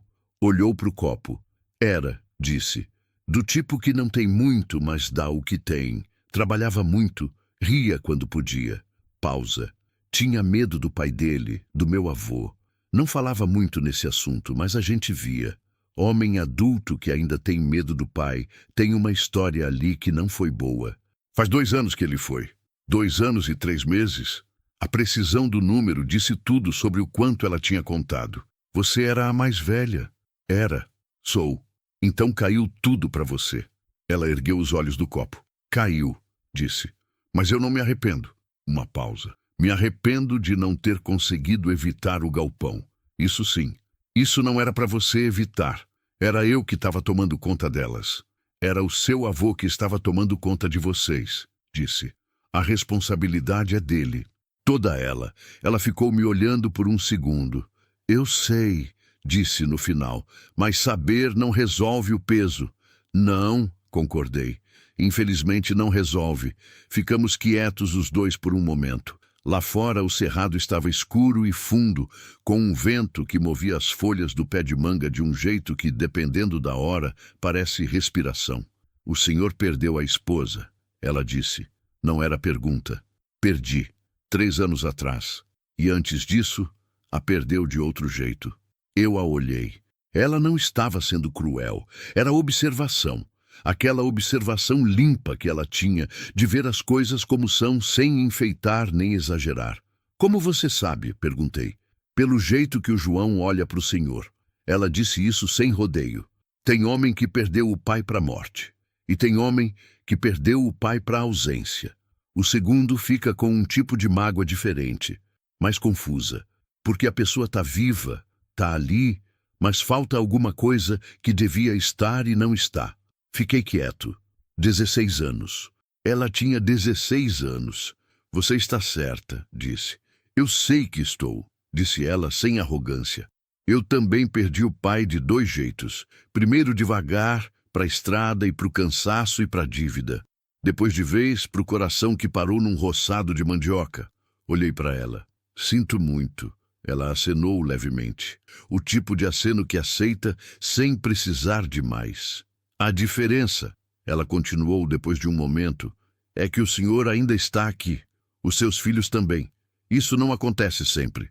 Aquilo entrou fundo, não como consolo, como fato. E às vezes o fato é mais gentil do que o consolo, porque não pede que você se sinta de um jeito específico. Só apresenta o que é. Ana, disse. Encontrei o contato de uma Cláudia Ferreira Melo em Goiânia. Não sei se é a certa, mas amanhã de manhã eu ligo. Ela ficou quieta. E se for ela, continuei, e se ela quiser vocês, eu preciso que você saiba de uma coisa antes. Ela me olhou. O que for melhor para você 3 é o que vai ser feito. Se for ir para Goiânia, a gente encontra um jeito. Se não for, a gente encontra outro. Mas a decisão é de vocês. Dentro do que a lei permitir, dentro do que for seguro. Não é minha. Não é da tia, não é de mais ninguém. Ela ficou me olhando por um momento. Havia ali, no rosto dela, alguma coisa que eu vi pela primeira vez naquela noite. Não o alívio pequenininho da varanda, não a avaliação constante dos olhos que medem antes de confiar. Era outra coisa, mais funda, mais difícil de nomear. Era, talvez, o reconhecimento de alguém que, pela primeira vez em muito tempo, ouvia alguém dizer que a escolha era dela, que ela tinha voz no que acontecia com ela. Ela não respondeu com palavra, mas pegou o copo d'água, tomou um gole e disse: o senhor deveria dormir. Amanhã vai ser dia longo. Você também. Eu vou já. Ela se levantou. Zé. Parei. Era a 2ª vez que ela me chamava assim. Ainda me pegava do mesmo jeito. Obrigada, ela disse. Simples, sem mais. Voltou para o corredor com passos leves. Fiquei sentado na cozinha por mais um tempo, sozinho, com o silêncio da madrugada e o vento no pé de manga e o peso das coisas que a noite traz quando a gente para de fugir delas. Pensei em tudo que não fiz quando devia. Pensei em tudo que ainda podia fazer, e pela primeira vez em muito tempo, o segundo pensamento foi maior do que o primeiro. Eram 4 da manhã, quando o cachorro do vizinho começou a latir. Não o latido normal de cachorro que fareja bicho do mato ou briga com sombra. Era o latido de alerta. Aquele que tem urgência, que aponta a direção, que avisa. Abri os olhos no escuro do quarto. Fiquei quieto, escutando. O cachorro continuou. Depois parou. Me levantei devagar.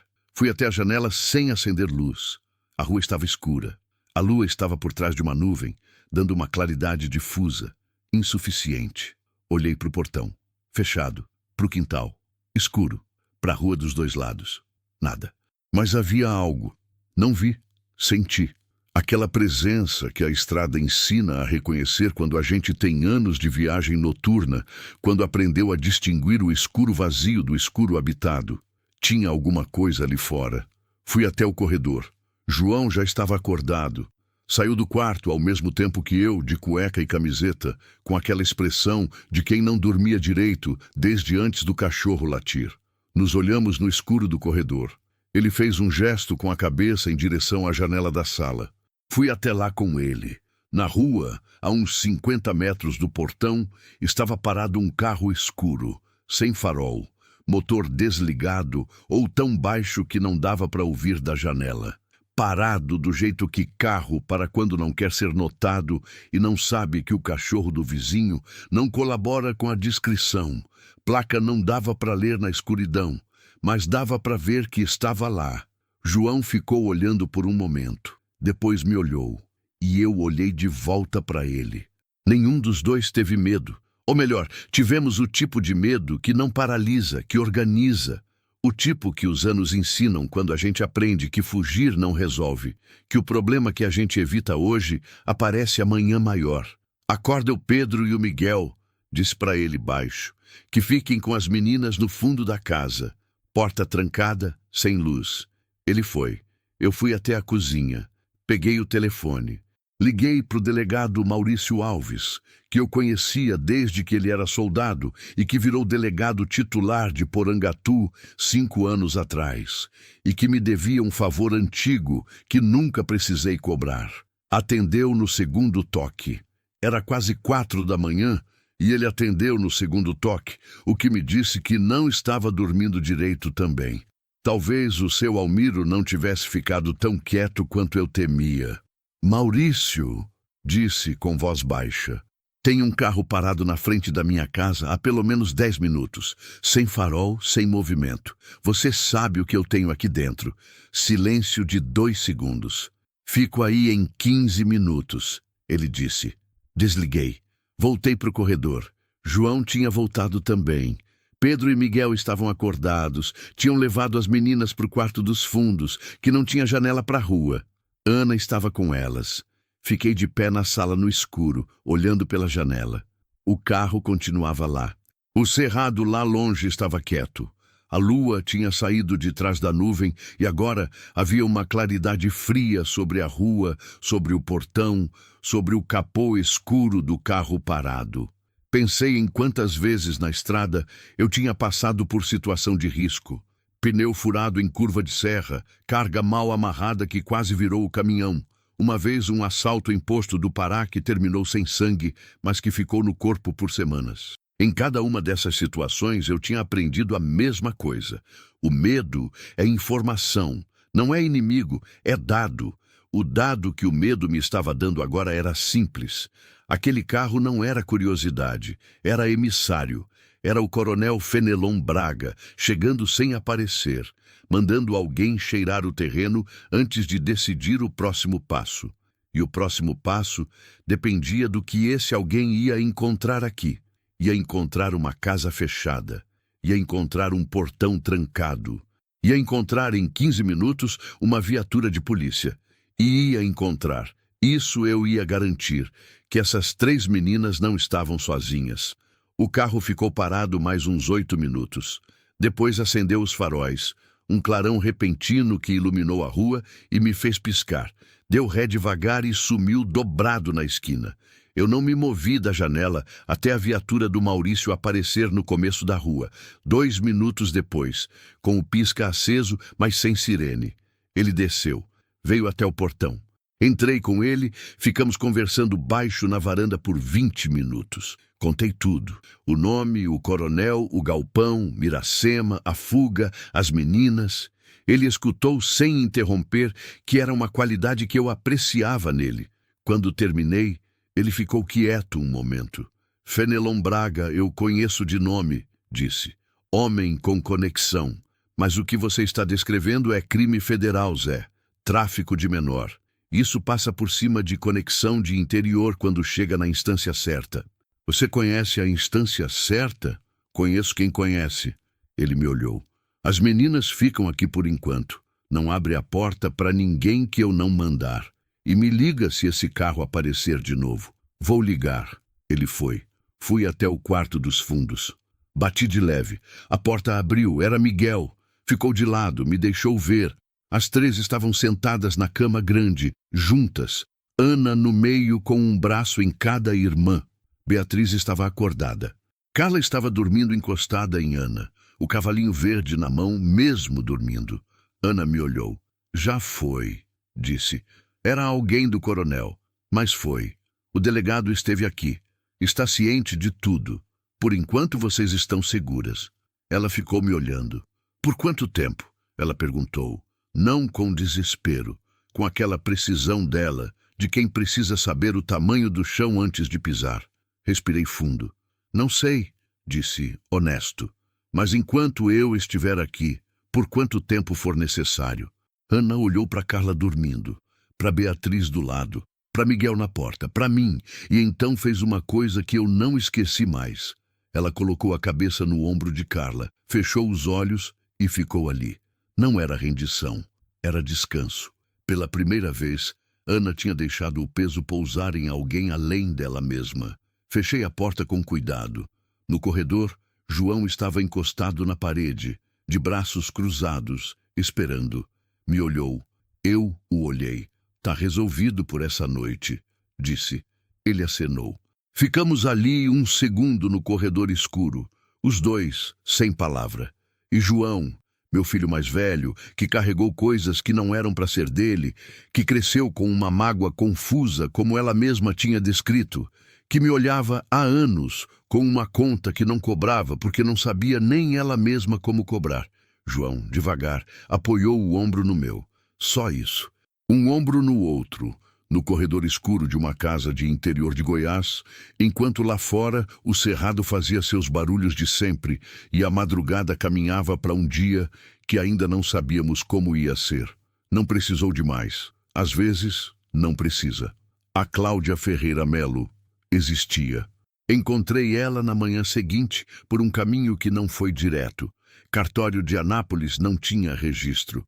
Mas um cartório de Goiânia, no bairro do Setor Oeste, tinha um endereço antigo, que me levou a um número de telefone desatualizado, que me levou a uma vizinha que ainda se lembrava dela, que me deu o número novo. Liguei às 9 da manhã, sentado na varanda, com o sol de cerrado já pesado no ombro. Ela atendeu no terceiro toque. Voz de mulher de uns 50 anos, cautelosa do jeito que pessoas ficam cautelosas quando recebem ligação de número que não conhecem. Dona Cláudia, disse, meu nome é José Carlos Ramos. A senhora não me conhece, mas eu conheço 3 sobrinhas suas. Silêncio. Depois, com uma voz que tinha mudado completamente de textura. As filhas do Evaristo? Sim, senhora. Outro silêncio. Mais longo. Elas estão bem? Ela perguntou. E havia nessa pergunta um peso que me disse que ela não estava completamente por fora do que tinha acontecido. Ou pelo menos suspeitava de alguma coisa, do jeito que parente distante às vezes suspeita sem ter certeza e fica sem saber o que fazer com a suspeita. Estão, disse, estão comigo em Porangatu, mas precisamos conversar. Conversamos por 40 minutos. Contei o que precisava ser contado. Ela escutou, com algumas perguntas no meio, com a voz quebrando numa parte e se recompondo logo depois. Quando terminei, ficou quieta por um momento. Eu precisava de coragem para ir buscar elas antes, ela disse. Sabia que a situação estava feia, mas o Atílio, que era o pai delas, meu meio-irmão, nunca quis ajuda de ninguém. E depois que ele morreu, eu não sabia como chegar. A senhora está chegando agora, disse. Posso ir amanhã mesmo. Pode vir. Desliguei. Fiquei sentado na cadeira de balanço da Ivone, com o telefone na mão e o cerrado na frente. Aquele cerrado que às 10 da manhã já estava tremendo levemente no calor.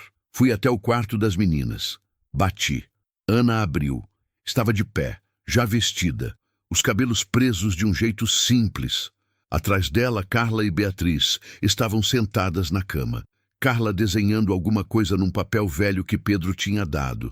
Beatriz olhando pela janela que dava para o quintal. Encontrei sua tia, disse. Ana ficou quieta. Ela vem amanhã. Ela continuou quieta por um segundo. Depois se virou para Carla. Carla, a tia Cláudia vem amanhã. Carla ergueu os olhos do papel. Ficou processando. A tia do pai? Isso. Ela é boa. Ana olhou para mim um segundo. Depois para Carla. A gente vai descobrir. Naquele dia, a casa funcionou de um jeito que eu ainda não tinha visto.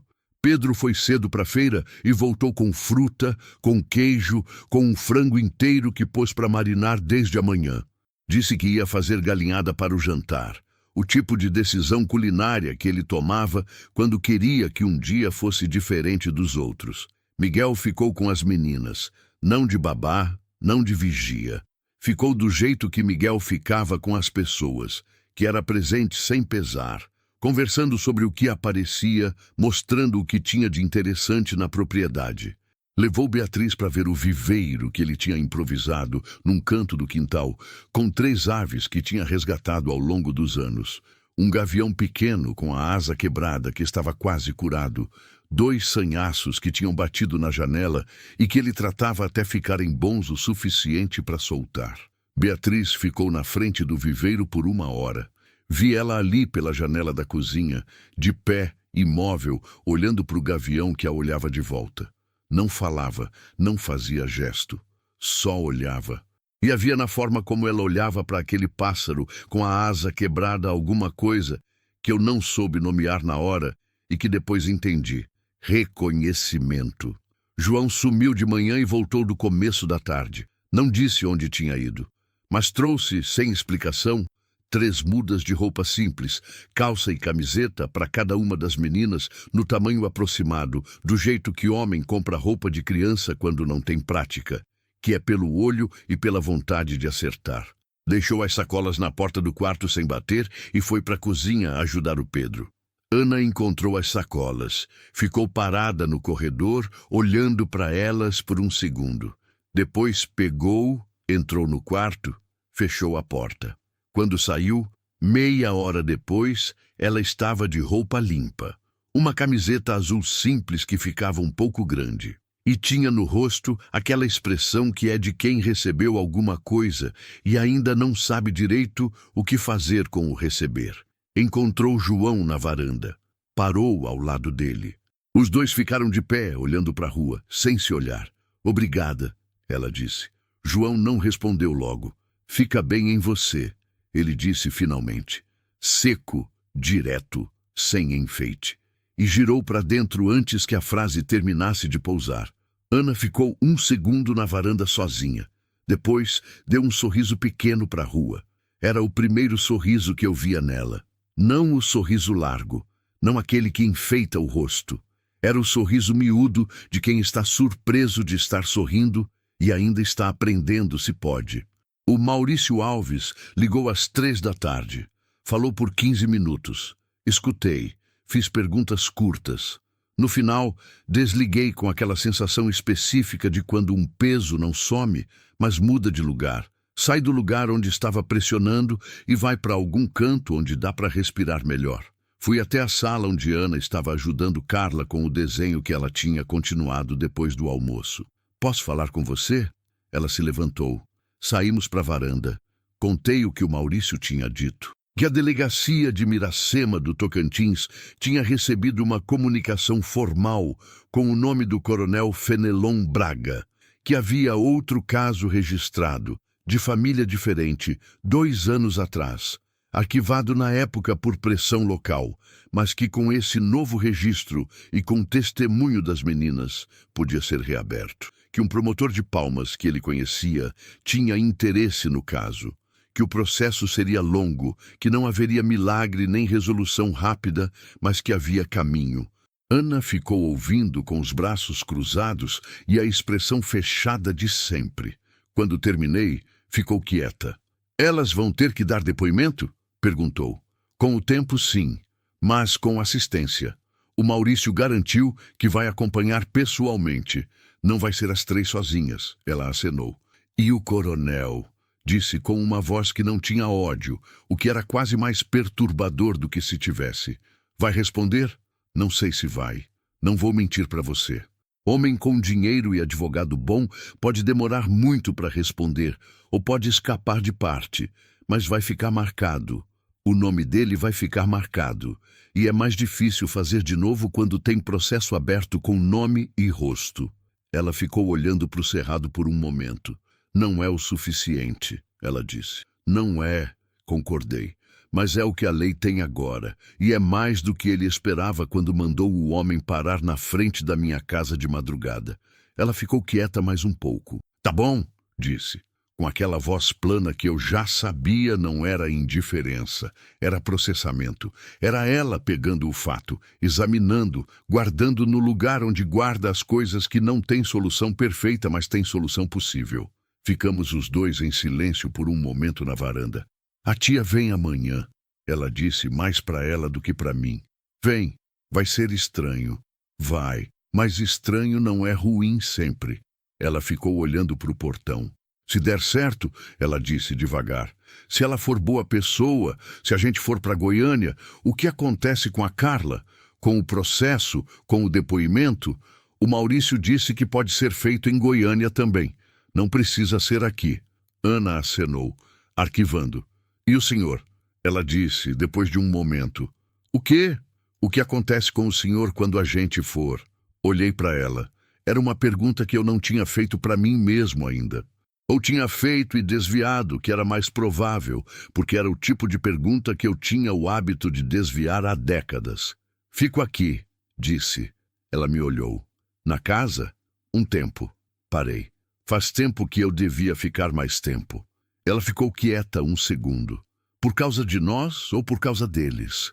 Ela perguntou, apontando discretamente com o olhar para dentro da casa, onde a voz do Miguel e o barulho de panela do Pedro formavam um som de casa que tinha gente. Por causa dos dois, disse. E por causa de mim.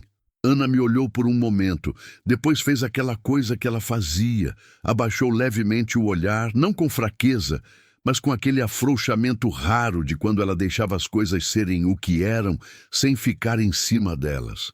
Tá bom, Zé, ela disse, e voltou para dentro. A galinhada do Pedro ficou pronta às 6 da tarde. Comemos à mesa grande, todos os 6, as 3 meninas e os 3 homens e eu, com o fogão de lenha da Ivone ainda quente nos fundos da cozinha e a luz da tarde entrando pela janela, do jeito que entra naquela hora, que é dourado e horizontal e faz qualquer coisa comum parecer mais do que é.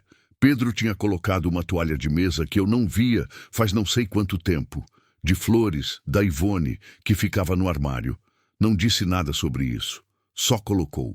Carla comeu e contou, ao mesmo tempo, uma história sobre a galinha que tinha tentado pegar mais cedo e que tinha escapado dela 3 vezes antes de finalmente ficar parada. Imitou a galinha, imitou a si mesma, fez a mesa rir e foi uma risada de mesa, daquelas que são coletivas, que passam de um para outro, que o Miguel pegou primeiro e o Pedro logo depois, e que até João, no fundo da mesa, deixou aparecer no canto da boca. Beatriz não contou história nenhuma, mas ficou de olho aberto para tudo, e uma vez, uma só, rápida, ela olhou para o Miguel quando ele disse alguma bobagem e sorriu. Um sorriso de lado, quase escondido, do tipo que a gente dá quando está surpreso de ter achado graça. Miguel viu. Ficou satisfeito sem fazer cerimônia. Ana ficou quieta durante a maior parte do jantar, do jeito dela, mas comeu. E em algum momento, quando Carla disse alguma coisa engraçada sobre a galinha e a mesa, riu. Ela riu também. Não muito, não largo, mas riu de verdade, com o corpo, com os olhos. Eu fiquei olhando para a mesa. Pensei na Ivone. No quanto ela teria gostado daquele jantar, daquela confusão de pessoas que não se conheciam há uma semana, compartilhando o mesmo sal, a mesma galinha, a mesma toalha de flores. Ela era assim, a Ivone. Enchia a casa de gente com uma naturalidade que eu nunca tive, aquele dom de fazer espaço para quem precisava sem que parecesse esforço. Talvez eu tivesse herdado alguma coisa disso sem saber. Ou talvez ela tivesse me ensinado de longe, do jeito que ela ensinava, sem cobrar, sem exigir, só sendo do jeito que era e esperando que eu chegasse quando chegasse. Depois do jantar, enquanto Pedro e Miguel lavavam a louça com Carla ajudando, o tipo de ajuda que atrapalha e que os dois estavam claramente deixando acontecer de propósito, fui até o quintal. Sentei num toco de madeira perto do pé de manga. O céu estava abrindo para a noite, com aquela dignidade do cerrado em dia de tempo bom. Estrelas que apareciam uma a uma, sem pressa, como quem sabe que vai ficar para sempre e não precisa se apressar. Ouvi passos. João se sentou num toco do lado, um pouco afastado, com uma cuia de café que ele tinha trazido da cozinha. Ficamos quietos por um tempo. Pai, ele disse depois de um momento. Era a primeira vez nessa visita que ele me chamava assim. Não você. Não pelo nome, não com aquele espaço cuidadoso no meio. Pai, João, sobre o que você disse ontem à noite. Ele olhou para frente, para o cerrado escuro além da cerca. Que vai ficar um tempo, disse. Quanto tempo é um tempo? Pensei. Não sei. Parei. Mas desta vez não é promessa de quem vai embora em 3 dias. É diferente. Ele ficou quieto. Eu sei, ele disse. Aquilo me pegou pelo lugar errado, pelo lugar que a gente não protege bem porque não espera ser acertado ali. Engoli. Como você sabe? Ele ficou um segundo. Porque você não ligou para o despachante avisando atraso na entrega, que é a primeira coisa que você faz quando vai ter que ficar. Uma pausa pequena. Eu sei o seu ritmo, pai. Faz 31 anos que eu observo. 31 anos de filho, olhando para o pai e aprendendo o ritmo antes de aprender mais nada. Aquilo foi fundo demais para eu responder logo. Fiquei olhando para o céu que estava ficando cheio de estrela. Eu falhei em muita coisa com vocês, disse no final. Fez o que sabia fazer, ele respondeu. Não como desculpa, como diagnóstico. Do tipo que aceita sem absolver, que vê sem perdoar completamente, mas que também não guarda para sempre. Isso não basta. Não basta, ele concordou. Mas é o que tem. Ficamos quietos. Mas você ficou agora, ele disse. Quando era difícil ficar, você ficou. Fiquei. Então, ele disse, com a voz que tinha aquela secura que era a forma dele de dizer coisa importante sem fazer drama. Isso conta. O cerrado estava quieto do lado de fora. Lá dentro, pela janela da cozinha, eu ouvia a voz do Miguel e a voz de Carla discutindo o método certo de guardar prato. Ela tinha uma opinião firme sobre o assunto, pelo som, e a risada do Pedro no meio. João me passou a cuia de café sem olhar. Peguei, tomei um gole, devolvi. Ele tomou, devolveu. Ficamos assim por um tempo, passando a cuia de um para o outro, olhando para o céu cheio de estrela, sem palavra, sem a necessidade de palavra. Pai e filho. 31 anos de distância sendo medida num toco de madeira no quintal de uma casa do interior de Goiás, e a distância parecendo não desaparecida, porque não era isso, não seria isso tão fácil, mas menor do que tinha sido ontem. A Cláudia chegou no dia seguinte às 2 da tarde. Era uma mulher de 52 anos, baixa, com os cabelos grisalhos presos e aquele jeito de quem passou a vida fazendo as coisas por conta própria sem reclamar muito. Um jeito que eu reconhecia porque era parecido com o da Ivone, com o da Ana, com o de muita gente do Brasil profundo que aprende cedo que esperar ajuda é luxo que nem sempre aparece. Desceu do carro com uma mala pequena e ficou parada na frente do portão, olhando para casa por um segundo, com uma expressão que eu não soube ler direito, que tinha alívio e medo e culpa misturados, do jeito que misturam quando a gente chega tarde num lugar onde devia ter chegado antes. Carla foi a primeira. Foi, Saiu pela porta antes que qualquer um pudesse segurar. Desceu os degraus da varanda, nos chinelos grandes que ainda usava, atravessou o jardim da frente e parou a 1 metro da tia, olhando para cima com aquela carinha redonda e os olhos que eram grandes demais para o rosto. "Você é a tia Cláudia?" perguntou. A mulher fechou os olhos por um segundo. "Sou, meu bem", disse com uma voz que estava no limite. "Sou sim." Carla ficou um segundo avaliando. Depois abriu os braços. A Cláudia abaixou. Abraçou a menina com uma força que era de quem estava abraçando o que tinha perdido e o que tinha chegado ao mesmo tempo. Beatriz veio depois, mais devagar. Parou ao lado de Carla e ficou esperando. A Cláudia soltou Carla, abriu o espaço do braço e Beatriz entrou sem precisar ser chamada 2 vezes. Ana ficou na varanda. Eu fiquei do lado dela, um passo atrás. A Cláudia ergueu os olhos para ela. Ficaram se olhando por um momento. A tia, que não foi quando devia, e a sobrinha que carregou tudo no lugar de todo mundo. 2 pares de olhos avaliando o mesmo espaço de culpa e necessidade que existia entre elas. A Cláudia se levantou. Subiu os degraus devagar. Parou na frente de Ana. "Eu devia ter ido antes", ela disse. Sem rodeio, sem enfeite. Do jeito que pede desculpa, quem sabe que pedir desculpa não desfaz. Mas é o único começo possível. Ana ficou quieta por um segundo. "Devia", disse. Simples, direto.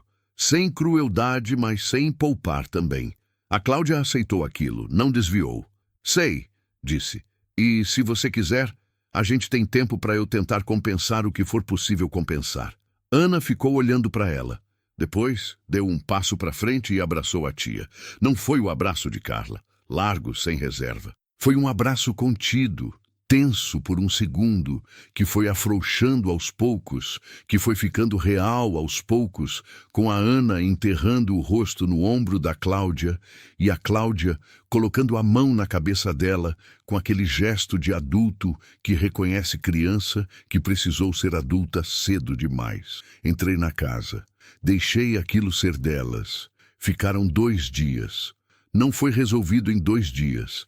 Essas coisas não resolvem em 2 dias. Havia processo, havia documentação que a Cláudia ia providenciar em Goiânia, havia a questão da guarda formal que o Maurício ia ajudar a encaminhar, havia o depoimento que ainda viria, a escola que precisava ser retomada, a vida que precisava ser reconstruída num ritmo que crianças conseguem aguentar. Havia muito pela frente, mas nos 2 dias que ficaram, as coisas foram acontecendo do jeito simples que as coisas acontecem quando as pessoas deixam. Pedro ensinou Carla a plantar tomate, uma muda pequena que ela levou em copinho plástico quando foi embora. Miguel e Beatriz ficaram uma tarde inteira com o gavião do viveiro, e quando na manhã seguinte ele estava bom o suficiente para soltar, foram os 2 que abriram a gaiola. O gavião ficou parado por um segundo na beira, olhou em volta e foi. Beatriz ficou olhando para o céu, por onde ele tinha ido até sumir. João não fez nada especial. Mas na manhã do 2º dia, quando a Cláudia estava empacotando para ir, eu vi ele de pé na porta do quarto onde as meninas tinham ficado, olhando para o colchonete arrumado, para o lençol dobrado com o cuidado de quem foi ensinado que coisa emprestada devolve melhor do que recebeu. Ficou assim por uns 10 segundos. Depois foi para a cozinha fazer café, que era, vindo de João, o equivalente de muita coisa que ele não ia dizer. Na hora da despedida no portão, as 3 estavam com a mala da Cláudia prontas para ir. Carla tinha o cavalinho verde no bolso. Cabia justo, com o rabo de fora. Pedro tinha dado para ela uma sementinha de tomate num pacotinho de papel com o nome escrito. Beatriz tinha no pulso um elástico de cabelo que era da cor do gavião, castanho avermelhado, que Miguel tinha dado sem explicar. E ela tinha aceitado sem pedir explicação. Ana estava com uma camiseta azul, a que João tinha comprado. Foi a última a sair pelo portão. Parou na frente de mim. Me olhou. "Zé", disse. "Ana." Ela ficou um segundo. "O senhor parou o caminhão." Parei. Na madrugada, com a neblina. Podia ter passado reto. Podia. Ela me olhou. Por que não passou? Era a mesma pergunta da cozinha naquela primeira manhã. Mas agora era diferente. Não era mais investigação de quem precisa entender antes de confiar. Era outra coisa. Era a pergunta de quem já sabe a resposta e quer ouvir de novo, porque vale ouvir. Porque tinha alguém precisando, disse, e eu tinha espaço no caminhão. Ela ficou quieta por um segundo. Depois fez aquela coisa que ela fazia. Abaixou o olhar, levantou de novo, com aquele afrouxamento dos ombros que eu aprendi a reconhecer como a versão dela de coisa que vinha fundo. Me abraçou, rápido, firme, do jeito que Ana a abraçava, sem excesso, mas sem falsidade. O tipo de abraço que diz o que precisa dizer e não fica mais do que precisa ficar. Soltou, deu 2 passos atrás. Cuida deles, ela disse, apontando com o olhar para os meus 3 filhos na varanda. Vou cuidar. E de você? Vou. Ela acenou. Virou. Entrou no carro da tia. O carro saiu devagar pela rua de terra, levantando uma poeira fina que o vento levou para a direção do cerrado. Fiquei no portão até sumir. Meus 3 filhos ficaram na varanda. Fui até eles. Subi os degraus. Sentei na cadeira de balanço da Ivone, aquela que nenhum de nós usava, pela azul com a tinta descascando. João me olhou. Não disse nada, mas veio e sentou na outra cadeira. Pedro encostou no corrimão. Miguel ficou de pé do lado. Ficamos os 4 olhando para o final da rua onde o carro tinha sumido, para o cerrado que começava além, para o céu que naquele fim de tarde estava fazendo aquelas cores impossíveis de cerrado. Laranja, vinho, rosa, as cores que não existem em outro lugar da terra do mesmo jeito. O vento baixo passou pela varanda. Cheirava a capim seco e terra quente, e de algum lugar próximo, a manga madura que estava caindo do pé nos fundos do quintal. Cheirava a essa casa. Cheirava a ficar. Pensei na estrada, nas 22.000 horas de asfalto, no ronco do motor que virou silêncio próprio, nas madrugadas que eram todas iguais e que às vezes, em alguma curva específica, em algum trecho de neblina, tinham um segundo de beleza que eu não guardava, porque estava passando reto. Pensei em quantas vezes eu tinha chegado aqui e ido embora antes de entender o que era chegar. Pensei numa madrugada de cerrado, numa neblina fina, em 3 vultos correndo no acostamento, e em como eu tinha pisado no freio. Não por heroísmo, não por bondade calculada, só porque alguma coisa em mim, depois de 22 anos de estrada, finalmente reconheceu que tinha chegado num ponto onde parar era mais importante do que continuar. Às vezes, a estrada ensina assim, não em linha reta. Em curva, em neblina, num trecho que você conhece de memória, mas que numa noite específica te mostra algo que você não tinha visto nas outras 50 vezes que passou. Te mostra o que você estava carregando.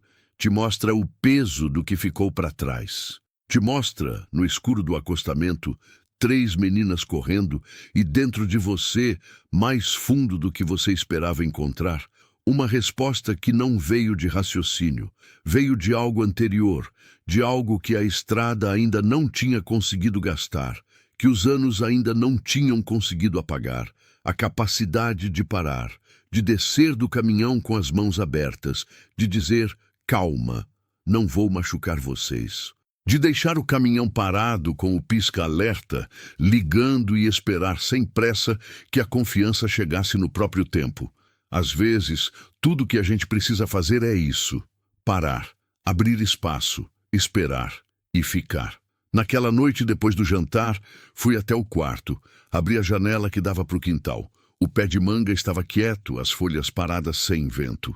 As estrelas estavam de volta, aquelas estrelas de cerrado que parecem mais próximas do que em qualquer cidade. Peguei o telefone. Procurei o contato de Renata, minha filha, 31 anos, morando em Goiânia, que eu ligava no aniversário e não muito mais. Fiquei olhando para o nome dela por um momento. Depois liguei. Demorou 4 toques. Ela atendeu com a voz um pouco cautelosa. O número ela conhecia, mas a hora era tarde. Pai? A voz dela me pegou de surpresa do jeito que pega quando a gente fica tempo demais sem ouvir. Não tinha mudado tanto. Ainda tinha aquele tom levemente agudo que ela tinha desde criança. Oi, Renata, disse. Silêncio breve. Aconteceu alguma coisa? Não, disse. Não aconteceu nada de ruim. Eu só queria ligar. Outro silêncio, mais longo. O tipo de silêncio de quem está processando uma informação inesperada e não sabe ainda o que ela significa. Tá em Porangatu? Ela perguntou. Tô. Vou ficar um tempo. Um tempo é quanto?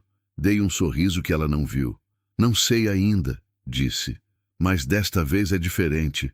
Ela ficou quieta. Tô te ouvindo, ela disse. E eu fiquei ali, sentado na beira da cama, com a janela aberta para o cerrado de noite, e comecei a falar. Não sobre as meninas. Essa era uma história que merecia tempo e presença, não telefone. Falei sobre o que cabia naquela noite. Sobre a casa, sobre os meninos, sobre a cadeira de balanço azul da mãe, sobre o jantar de galinhada, sobre as estrelas que eu tinha esquecido como eram daqui. Ela escutou.